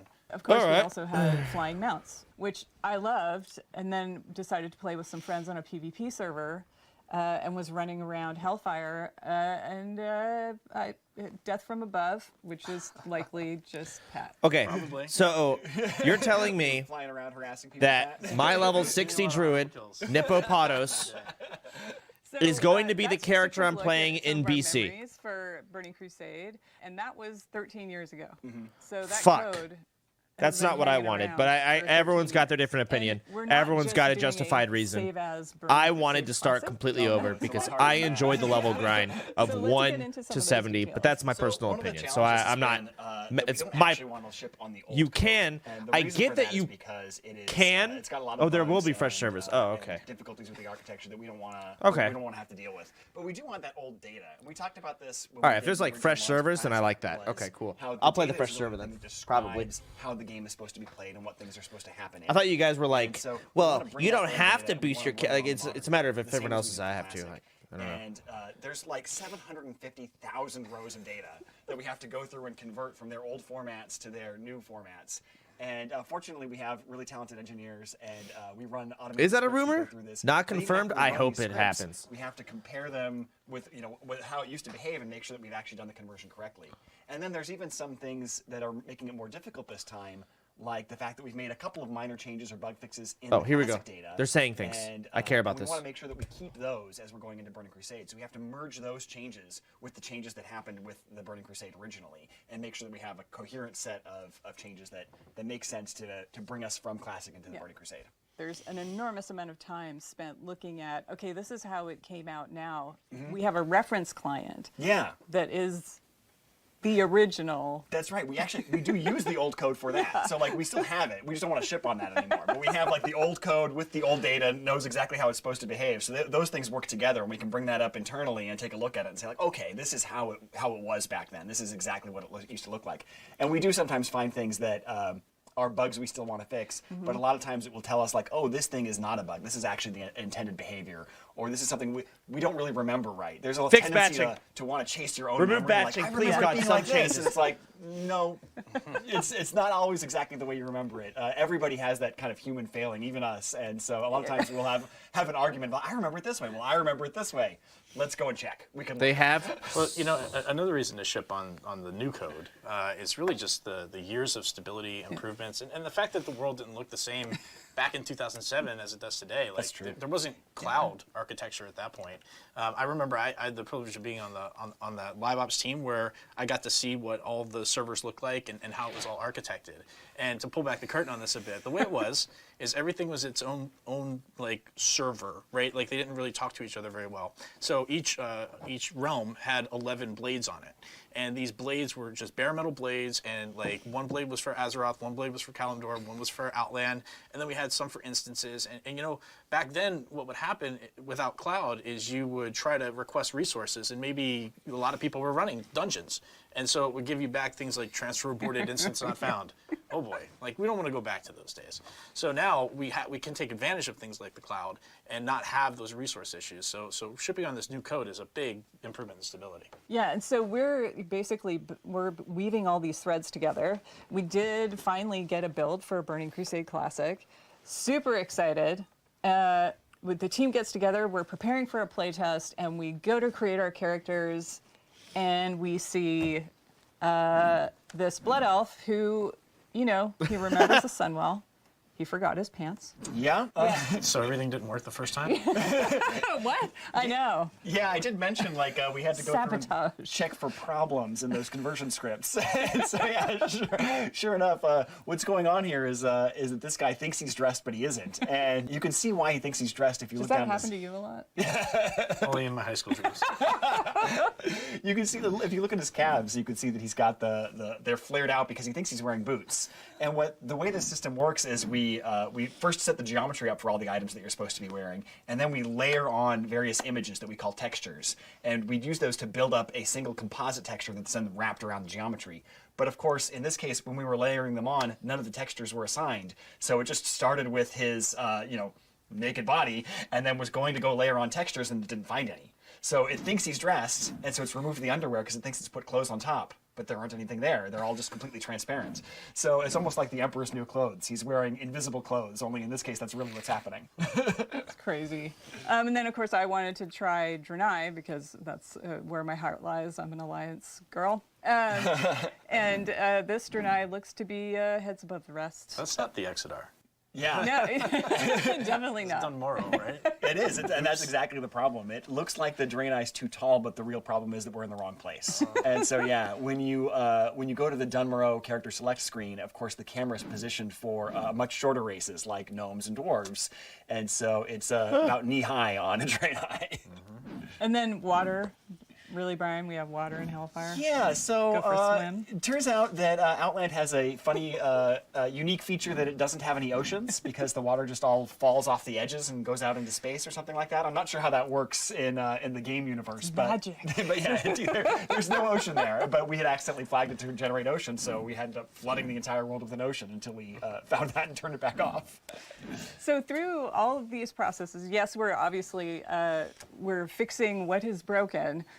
But also we thought it was a good time to start enacting what we call #some changes Yes. to gameplay and how things Let's should hear work. it. Yeah, I mean, when you think about it, like Classic, our guiding principle was no changes. The goal was to provide as true-to-life, authentic experience of Classic that we possibly could for the community, and we accomplished that. What was interesting to me is to see this vibrant community that embraced it and then said, hey, but we're not exactly the same as we were 15 years ago, right? And they're right. Like the times have changed, the world has changed, and so some of those things that maybe were out there that were not great and were warts back in the day is not something that we would want to ship again. Like something that feels a little buggy or wrong or incorrect. So the idea behind this is let's provide what the Burning Crusade experience was without those warts. This really, I think, illustrates the difference is spell batching. We actually had a lot of requests originally for spell batching in that kind of no changes charge, where they said, hey, I remember when I used to be able to have two mages polymorph one another, and they would both end up polymorphed. And that's cute and fun, and I kind of like that. And so we said, okay, well, we can put that back in. But the system that causes that is, of course, that the spells are batched up and processed in these giant batches. But over the last 2 years, people realized that what that comes with is about a half a second of kind of built-in latency, where you push a button and it doesn't actually take effect for that half a second while it's waiting to queue up the other ones to go with it. And people were starting to find that frustrating. I talked to a lot of people who said they were excited about it when it first came out with Classic, but after they've been playing with it for 2 years, they're really ready to see it go, and we're ready to take it out too. So we're going to remove spell batching with Burning Crusade. That's definitely great, because I remember like every 2 weeks. Now let's talk about leeway. Vanish is broken again, and it was because of stuff like this, right? Like if you vanish at the same time a fireball. Leeway was absurd. Even during the hashtag no changes movement, leeway was dumb. Solutions to it, but the real answer is just don't spell batch. Yeah. But we didn't have the ability to do that then, so glad we're doing it now. Yeah. And another one that I can think of is just how the rating community has matured, right? Like things were very different back in 2004, 2005 timelines compared to today. So, the rating community knows exactly what's going on, and they want a challenge. They want more of a challenge. So, rather than always giving them like the last version of the boss, the final form of the boss, which maybe has been hit with a few nerfs, let's not do that anymore. Let's give them a more challenging version of the boss. I'll give you an example of like Muru. Right, where the initial version of that boss had a lot of spell pushback, and so like that made it really tough to bring casting classes to that fight. We did fix that pretty quickly and change the fight to allow for that. Now that's a change we probably would incorporate in this, right? Like we don't want people to feel excluded or not part of being able to do a fight like that. But then probably a month or so after that, we nerfed Muru's health. That doesn't need to happen. Let's just keep it in the hard form. We can evaluate any changes we need to make after that, but it won't just be like, hey, final telling form, you guys we're not right even gonna now, look at it. Let's call it a day. So. Just like Classic, how did your mage the handle raids the are pushback? too easy. I just It feels personal, yeah. No, I was the raid leader, so I got to choose who went. But the one mage allowed to go. So make them harder. Honestly, that's one of my favorite in fights. any way you can. I'm really, all for it. That's awesome. Another change that we're talking about making is along the lines of that PvP balance and faction balance is, obviously with Burning Crusade, Paladins are introduced to the Horde and Shamans are introduced to the Alliance, and that was intended to be a balancing of the factions and let's, make them even. And then they wanted to kind of keep a little bit of flavor of that faction identity, so they kept Seal of Blood on the Horde and Seal of Vengeance on the Alliance. It was intended to be equivalent power abilities that were just slightly different in flavor, but in retrospect, Seal of Blood was just so much better. And so one of the changes that we are going to make is we are going to give the opposite faction's seal to the other faction, but we're going to do that at max level. So we keep just a little bit of that faction worthless identity in PvP, where I don't Horde care. will get Seal of Blood at level 64 on schedule, and then get Seal of Vengeance at level 70. And similarly, Alliance will get Seal of Vengeance at level 64, and then their equivalent, Seal of the Martyr, at level 70. Another thing we want to talk about is arena teams. When it first came out in Burning Crusade, the arena team system There better only be the let you fucking have roster. the same Keep number the roster. of players on Keep your the team roster. that was the size of the bracket it was for. So, for example, a 3v3 team could only have 3 players on the team. So if someone was like sick or unavailable one night, you couldn't play. And that felt really frustrating. So we're definitely going to go with like the last version of that, where you could have twice the size of the bracket on your team roster, so that you had alternates you could swap in and out. As long as it's still the roster. That way, as long as anybody had participated in, I think, 30% of the matches, then they got the full credit for the week of participation. Is that when we did personal ratings versus team ratings? I think that came later, and we're also considering whether or not we want to do something with that as well. Because another thing that was problematic about arenas was the way that the ELO system was so inflationary. And so we're talking about whether or not we want to move forward with converting that to something more like the modern MMR system, so that it isn't as punishing to people in terms of like waiting hours for a match at the highest levels and things like that. And another change, we're going to give players access to Blood Elf and Draenei early, so that before we actually open the Dark Portals, you'll have a chance to level those up. That's definitely not something we did originally. I remember I had a friend who was really frustrated that the rest of us were all running around in Outland, and he was like, I'm still back in Wetlands. What is going on? When can I play with you guys? So I'm really glad we're doing that. Doing that with pre-patch? Yes. Yeah, that's the plan. Very cool. Pre-patch will come out and you'll be able to go start your Blood Elves and Draenei. And then content. So we've got some phases happening. Yeah. So the content phases that we got coming are exciting. We're going to start with Karazhan and Gruul's Lair and Magtheridon's Lair. Okay. And we want to start with just that released because we found with Classic that people really enjoy that kind of gear progression. And that's where all the tier 4 gear is with those raids. And we want people to have an opportunity to level up, catch up to their friends, and all kind of go through these things together. So as we unlock each chapter, we want to make sure everybody's had enough time to be part of that chapter. And the next chapter after that will be Phase 2, which will be Serpent Shrine Cavern and Tempest Keep. Then next we move on to Phase 3, which is Hyjal and the Black Temple. And the reason that's a change is, of course, originally Hyjal was available they're gonna talk about this. from the launch of Burning Crusade, but nobody could really get in there because of the way the attunements work. So we'll unlock that as a later chapter alongside Black Temple.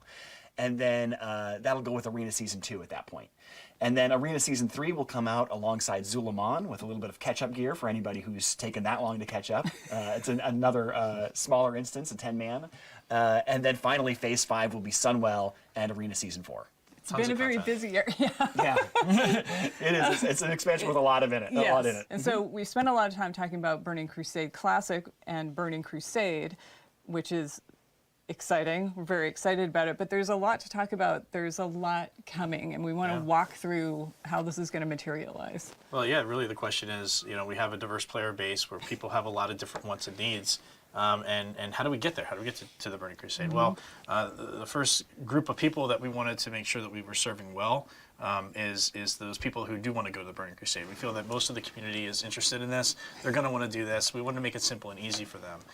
So how are we going to do that? As we said earlier, you're going to be able to make a choice. So we'll talk about and explore these choices in some detail, and I'll give you some examples. So to start with the current servers you're on now, Classic Live servers, are going to become what we're calling progression servers. And what that means is the servers that are live now will always unlock any expansion we release. So when we get to our patch day, you're going to be presented with a choice. Do you want to continue on into the Burning Crusade, or do you want to move to Classic? So in that space, you're going to do that for every single character. So for my example, I'm on War Mephicore. Hey, your mic, man. So I've your got mic. a level 60. I am definitely taking that on through to Burning Crusade. But I've got a couple of mid-levels that I know I want to move with my friends. Those are characters I level with my friends in Classic, and I want to continue that journey with them. We want to make it as easy and seamless as possible to just get right into Burning Crusade, but there are options. Okay. That's awesome. So no fresh servers. I know there's a lot of my friends, for example, who maybe didn't really play Classic when it first came out, right? And so now they're behind, and they're interested in playing the Burning Crusade. This was, for a lot of people, their favorite expansion that we've done. We want to make sure that those people are served too. And one of the ways we could do that is provide a boost to people who are interested in coming back that maybe aren't interested in doing the classic WoW experience but really want to hop right into Outland as quickly as possible. Yeah, so the team, we spent quite a bit of time discussing it because we want to make sure we respect the time of the people that have been playing Classic for 2 years, but also we want people to be able to enjoy Burning Crusade if they loved it the first time and maybe miss Classic. So we are going to offer a level 58 boost for purchase, but it does come with some restrictions. Hey. So it's going to be 1 per account. It's Who gives not a going to be fuck, usable stream? on Blood Elf or Draenei.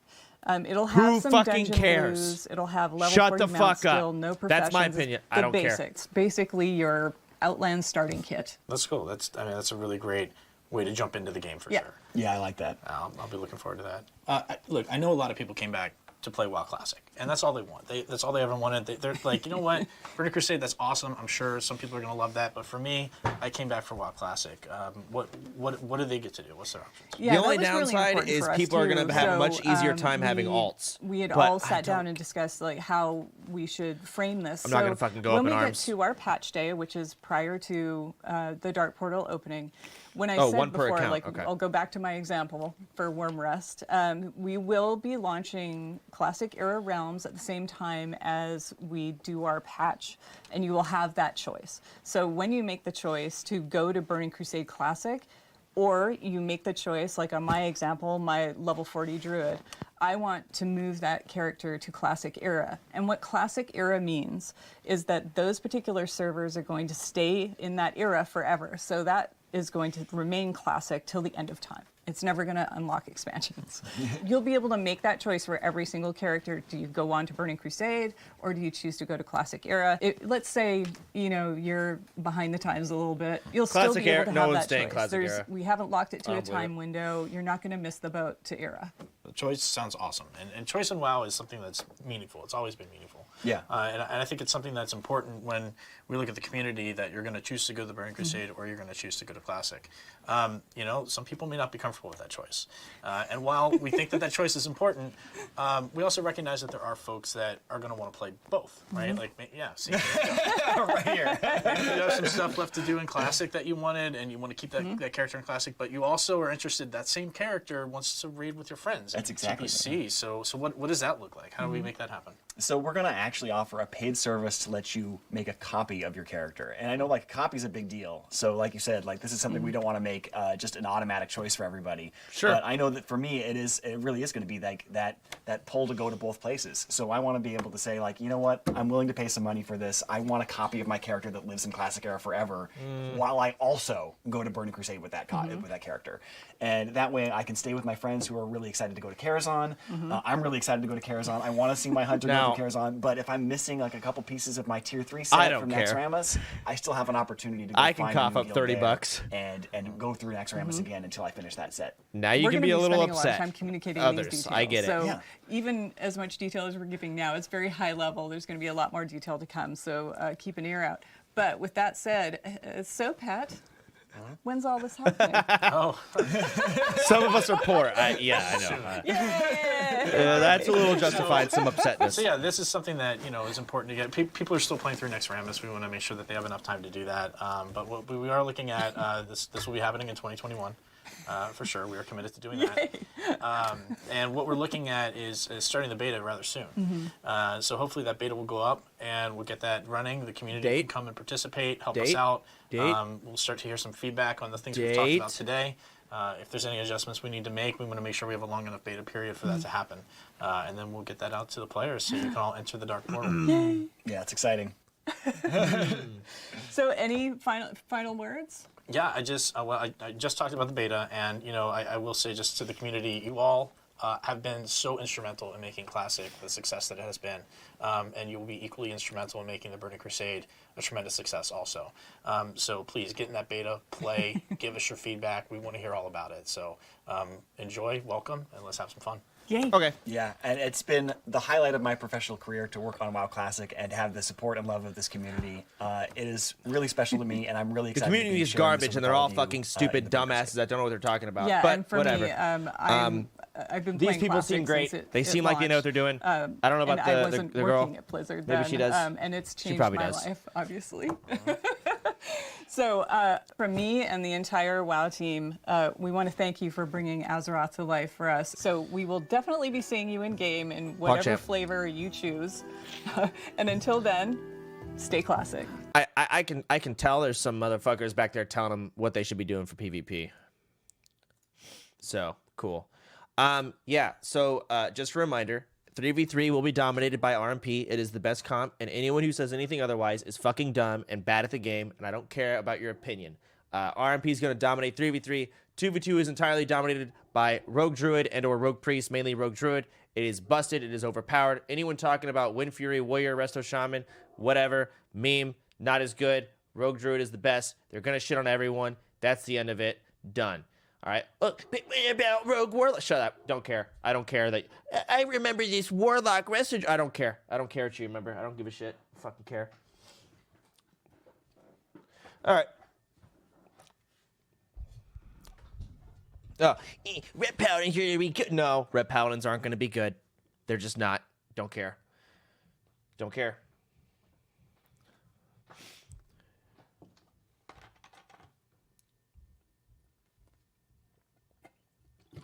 Five v 5 will be interesting. That's where everyone gets their arena points. I don't know how filled out 5v5 is. Because on private servers, it's hard enough to get a 3v3. You can get a 3v3 team, but to actually get queues in 3v3 on a private server, and you're not fighting the same 3 teams over and over of fucking autistic, Europeans that have been playing the same expansion for fucking 10 years and the same comp over and over. That's usually all you really get. It's literally 3 teams. Fucking Bulgarians. 5v5 is even more so difficult. So I don't know how filled out 5v5 is. Stupid Ameri. That's all I fucking remember. My private server experience is literally just Bulgarians. Hey, what's up? There's an electrician coming in 30 minutes. Okay. The breaker outside is broken, so he has to replace it. He probably has to cut the power to replace it. Okay. So he only had time now or Sunday. That's completely fine. If not, we won't have hot water, and I'm gonna go tell Greek to Get the hot water. It's no problem. Okay. No, thanks for letting me know. If it cuts, it'll be out for not long, so you can go back fine. I'm probably just gonna call it for the day. It's no problem. No stress. If he cuts it, I'll come and warn you. Got it. Okay, thank you. I'm probably gonna be in GTRP, so definitely warn me. What was I saying? Shadowlands update is now. Do I care? I don't know if I care that much. I don't really play Shadowlands. I'm sure you all want to see it, and I'm sure you all would love to see me react. But I'd be lying if I said I gave a shit. Considering I don't really play. I'll watch it. I might as well at this point because I'm not going to be able to play GTA RP tonight. But man, I want to do blackjack. Fuck. I wanted to gamble today. All right, question. Is the casino in GTA RP still fucked? Oh, the casino is closed. All right, let's go ahead and boot up retail. Bum, bum, bum, bum, bum, bum, bum.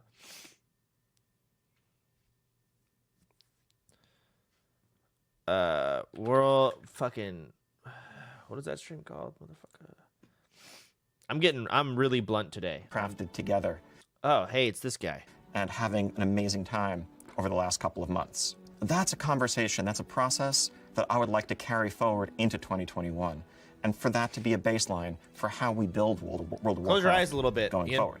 So as we're here today talking about the next major update, what you're going to hear about shortly is where we're headed in terms of the world, in terms of the story, in terms of these epic characters we've just been introduced to, major villains like the Jailer and Sylvanas, and what's up with Anduin anyway.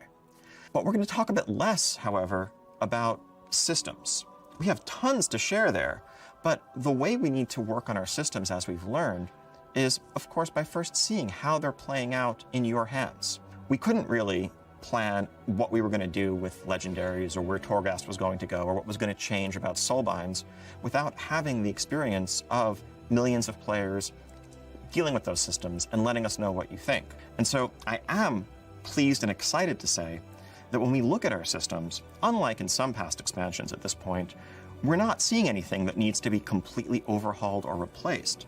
What we see are solid foundations that are in many cases in need of iteration and upon which we can build a structure that will sustain us throughout the entirety of Shadowlands to come. I need whatever that's makeup a he's conversation wearing. That's going to come when our public test realm goes live, and we'll have lots more information. The fact that I haven't to share gotten with any you there. sunlight, Now, what we are I going got to talk some about, shit and down boy, here. we have a lot of exciting Looking stuff like for I'm you, dead. is the first major content update for Shadowlands. Let me turn it over to my colleague, Jeremy Fiesel, who can tell you all about it. Nice. Hi, everybody. Oh, I'm God. Jeremy Fiesel. I am Oh. a designer on WoW, and it is my pleasure to get to introduce to you today a first look at what's next for World of Warcraft Shadowlands. So let's talk a little bit about what we've accomplished so far. The champions of Azeroth have stepped foot in this otherworldly space known as the Shadowlands, the afterlife for all souls from Azeroth and beyond. Within the Shadowlands, we have met new allies, and we've fought a ton of new and interesting new enemies. We've joined covenants, and we've gained great power. Yeah. And in this time, we have been able to deal with some of the immediate threats to our new covenant allies. We have taken down the Gorm and the Drust in Ardenweald, and the Forsworn in Bastion, and ultimately, we've been able to add some stability back to each of our new allies' home zones. Within the Shadowlands, we have also been able to help out many of the denizens that are undergoing this major lack of anima by sending anima back out into the world, reinvigorating both our allies as well as the military forces Boogie of each of our down. covenants, so they can take the fight back to Shimmy their enemies. right. And as a culminating element to all of these things, we've been able to take out one of the jailer's main lieutenants, the traitorous Sire Denathrius in Castle Nathria. And yet, behind all of these things is the looming, dark and mysterious figure of the jailer.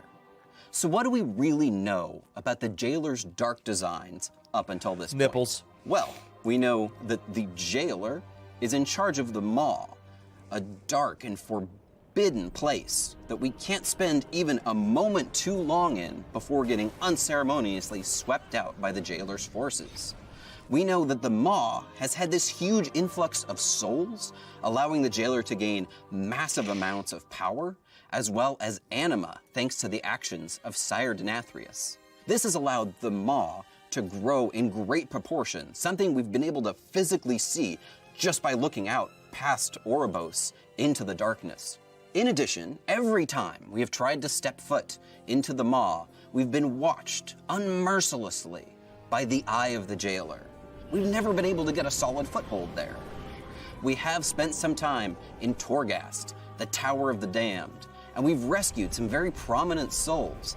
But again, we've never been able to get a solid and consistent foothold there and make any real progress. The jailer remains this mystery of the Shadowlands, and exactly what his dark designs are for the afterlife are still unknown.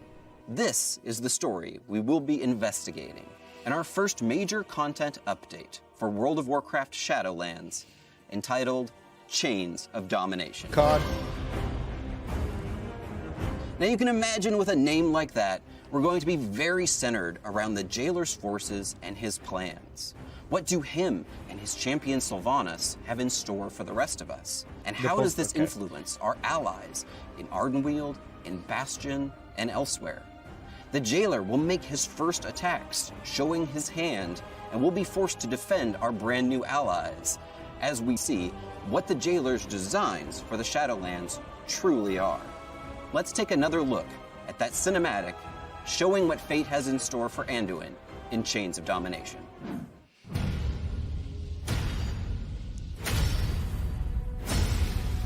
Look around you! What makes you believe you're not just a weapon to achieve his ends? Enough! Join our cause, or be made to serve.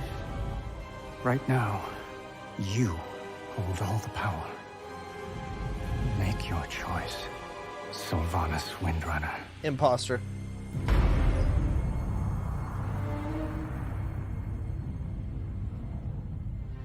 Despite all our efforts, the Maw continues to grow.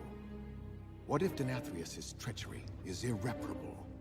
The Primus is lost, and Bastion cannot save the Shadowlands alone. Blue. None of this should have happened. Perhaps the Winter Queen could. My Archon, a living soul, seeks an audience. A mortal? A king. By all our measures, one who has spent his life striving for justice. One who would give anything to serve his people. One whose heart is true. Very well. He may approach.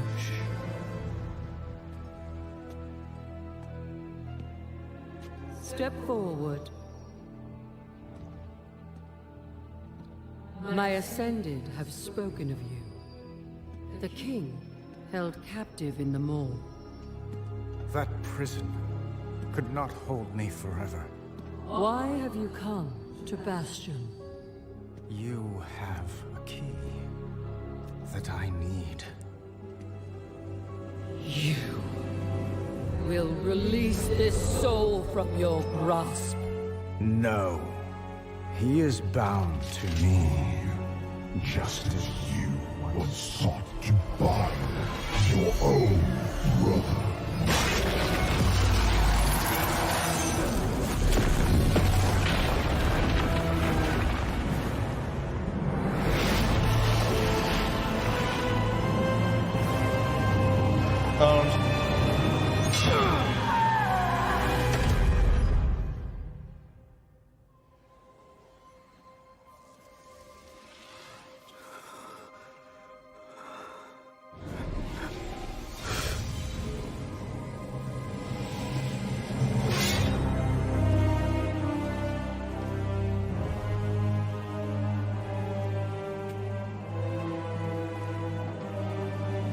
The vessel performed its part flawlessly.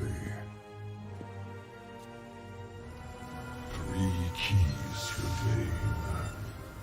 Then they will see. Death was never meant to be chained.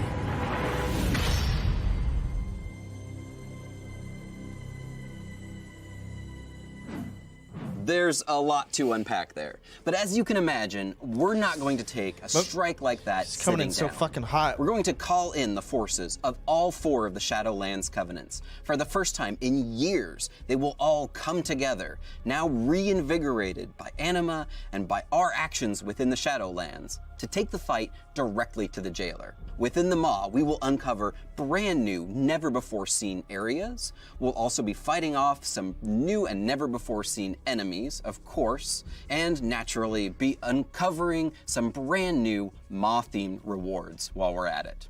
Our return to the Maw includes not only a chance for us to push back against the dark design of the jailer, in areas that previously were very forbidding for us, where we really weren't able to spend very much time there. Having a secure, solid foothold with all 4 covenants allows us to push back against that oppressive force. We'll be able to stop the Eye of the Jailer in its tracks, exploring areas that we were unable to explore before, and our mounts will once again even hear our call within the Maw. The Maw will not only include some areas that we have seen previously, now with our new allies of the Covenants changing things up there, but also some never-before-seen sections. Let's talk for a second about the largest of those sections. So in the finale of that cinematic, you saw that the jailer had sent his chains off out of the Maw and into the darkness. What he found there, that landmass shown there at the very end of that cinematic, is a landmass known as Korthia, and it makes up the largest new section of the Maw. Korthia is an ancient space that was lost in the in-between. It has its own strange creatures and wildlife that inhabit it, but it's also inhabited by some of the characters that we've previously seen in Oribos, including the Attendants and the Protectors, and some of their city structures. And very similar to Oribos, it is filled with mysteries, the likes of which the Shadowlands has yet to uncover. It is these ancient mysteries that the jailer is truly after, the secrets of this strange group that we've only barely hinted at, known as the First Ones. Heading back into this area will allow us to explore all of these new sections, entertain new content, meet new allies, and face off against new foes. And in addition, we will also see some brand new rewards. Some of the new rewards we'll find within the Maw include this Maw-themed undead horse, and a Maw hand mount that is actually a giant severed hand of domination that you'll ride on the wrist section That's in a interesting. really creepy and cool manner. And of course, there will be Maw-themed battle pets to collect as well, including your very own minion of domination. That's But cute. our true purpose within the Maw is not just to collect battle pets. That's just a part of it. The true purpose of bringing all 4 of the Covenants together within the Maw, of course, is to be taking the attack directly to the Jailer's doorstep. The central area where the Jailer has holed up with all of his main minions is going to be our focus here, as we raid the Sanctum of Domination. It's a picture of The Sylvanas. Are we gonna Sanctum of find her? Domination will be a 10-boss raid, and you'll finally be able to face off against the terrible Terragru that I'm sure has kicked you out of Torghast more times than you want to mention at this point. You'll be able to take all of your allies and take the fight directly back to it. We'll also be facing off against the creature that is the actual eye of the Jailer, and figure out really what is the Jailer's eye here. Those of you that were fans of the lore of the Titan Keeper Odin might have some interest in that particular fight. The Jailer's inner sanctum, naturally, is a place where some of the worst souls were sent for the Jailer's personal torment. And we'll be seeing some of those souls here as well. Really looking forward to hearing who you think will show up in the Jailer's personal torment sanctum. Of course, any raid that features minions, servants, and soldiers of the cold dark like this one is going to have to feature our old nemesis, Kel'Thuzad. And finally, the culmination of the raid. At long last, we will be taking the fight directly to Sylvanas Windrunner, the Banshee Queen herself. The finale of this fight is going to change the future of the Shadowlands. But we're not going to spoil that for you today. However, can't wait for you to see what happens at the end. But the Sanctum of Domination is not the only sanctum of the Jailer. We'll be seeing additional updates to Torghast, the Tower of the Damned. Okay. Including the unlocking of brand new, never-before-seen wings. These wings have a brand new art kit, as well as new floors and new floor layouts, and should feel like something you haven't seen in Torghast up New until powers now. is the biggest one. You'll be facing off against brand new foes with dastardly ways in order to stop your ascent, new traps to trip you up, and of course, to help us fight against all of these dastardly minions of the Jailer, brand new game-changing powers will There be you go. available as well. Moving on to additional updates within Chains of Domination, fans of the Operation Mechagon Mega Dungeon from our previous patches will be happy to learn that we are once again bringing back the concept of the Mega Dungeon.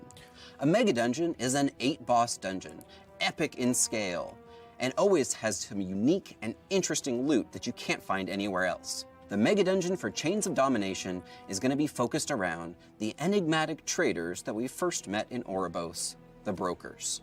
The Broker Mega Dungeon is a large broker trading city with portals, an auction house, and various different broker cartels that have made it their home. We're going to be learning more about broker culture and meeting some new and different kinds of brokers that we haven't seen up until now.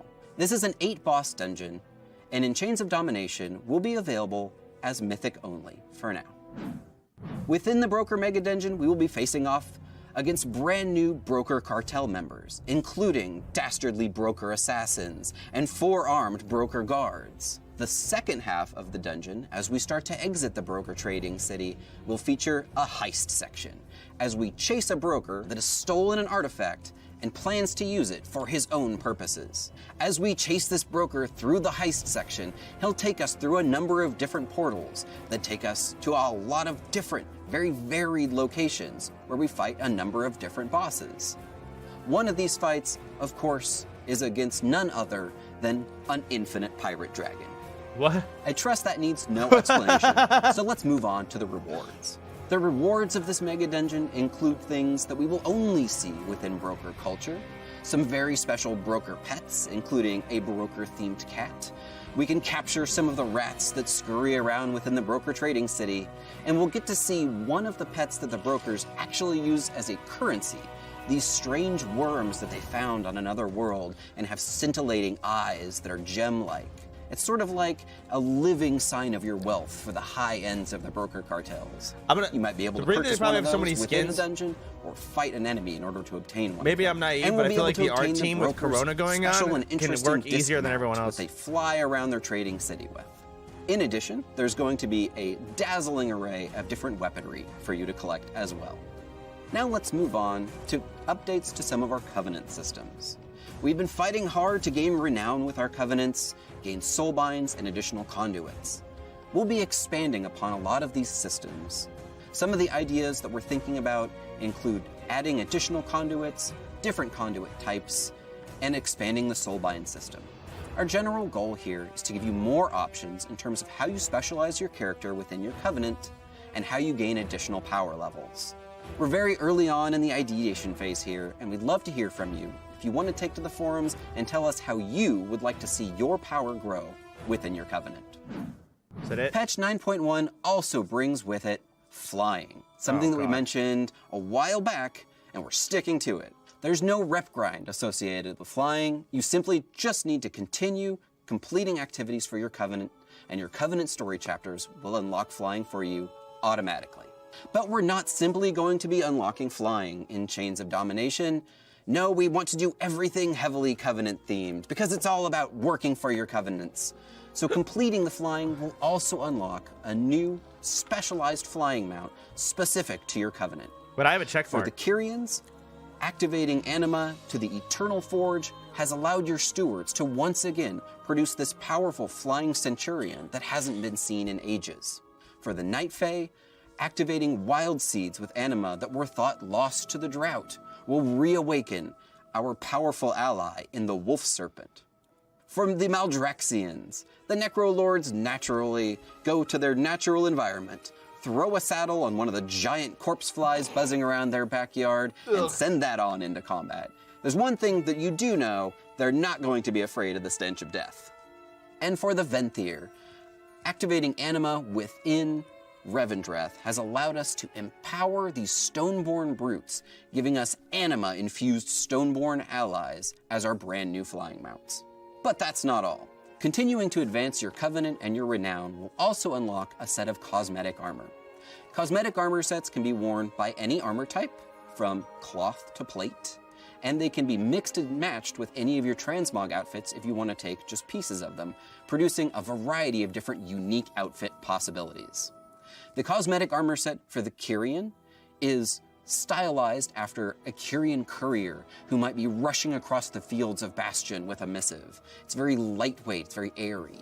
For the Night Fae, your cosmetic outfit will be themed around the Forest Defenders and includes many natural wildlife elements, including the horns of the Great Stag and the leaves of the various flora That's Druid around stuff. Give it back. Ardenweald. As you can see, the colors here are actually themed after the seasons as well. For the Necrolords, we went all the way back to the Warcraft 3 initial idea of the I think they weren't trying to make them look in this good, classically inspired but, like, Necromancer set that they could actually updated mix with other stuff really Necrolord well. colors. Everybody who's a Necrolord will finally get to also have a little bit of Necromancer in them as well. And finally, for the Venthyr, no Venthyr transmog set would truly be complete without a set of finery, just waiting for the next Venthyr fancy party to break out. Venthyr players will be able to obtain these fancy outfits for whenever you need to head off to a ball.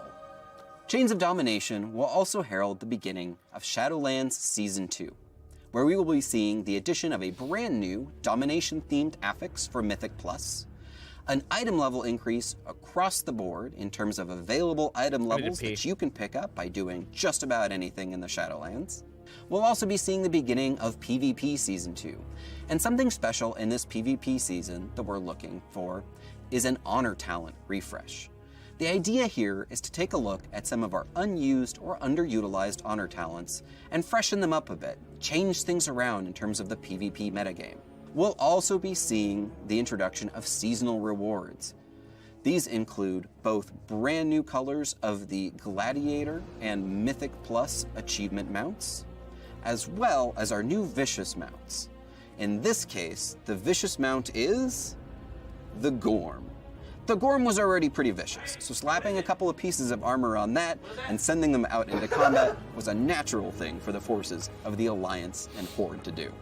All right, let's take a second to recap everything coming at you in Chains of Domination. First, we've got some major story quests, including a lot of the main characters of the Shadowlands that are centered most specifically around the designs and plans of the Jailer and his attacks on our allies in our covenants.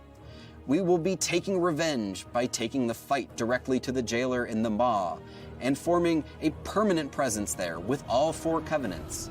We'll be exploring some never-before-seen sections of the Maw, including this new area known as Korthia and its various mysteries. All right. That's the end of it. He's just going over everything you already went over. Go watch the stream yourself if you guys want. I'm done watching it. And it sounds to me like I'm also, unfortunately, done streaming. That's the end. Because our hot water is broken, so an electrician's coming out today to fix it, and power's going to go out, and I'm just going to call it, because I'm also extremely fucking tired. Yeah.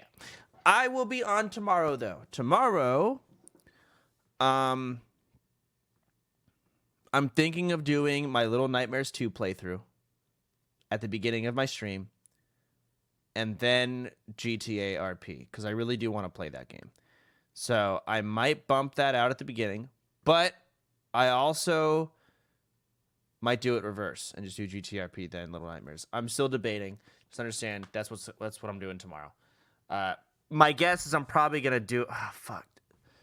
The reason all my friends play GTA RP at night, so that's why I want to do Little Nightmares at the beginning.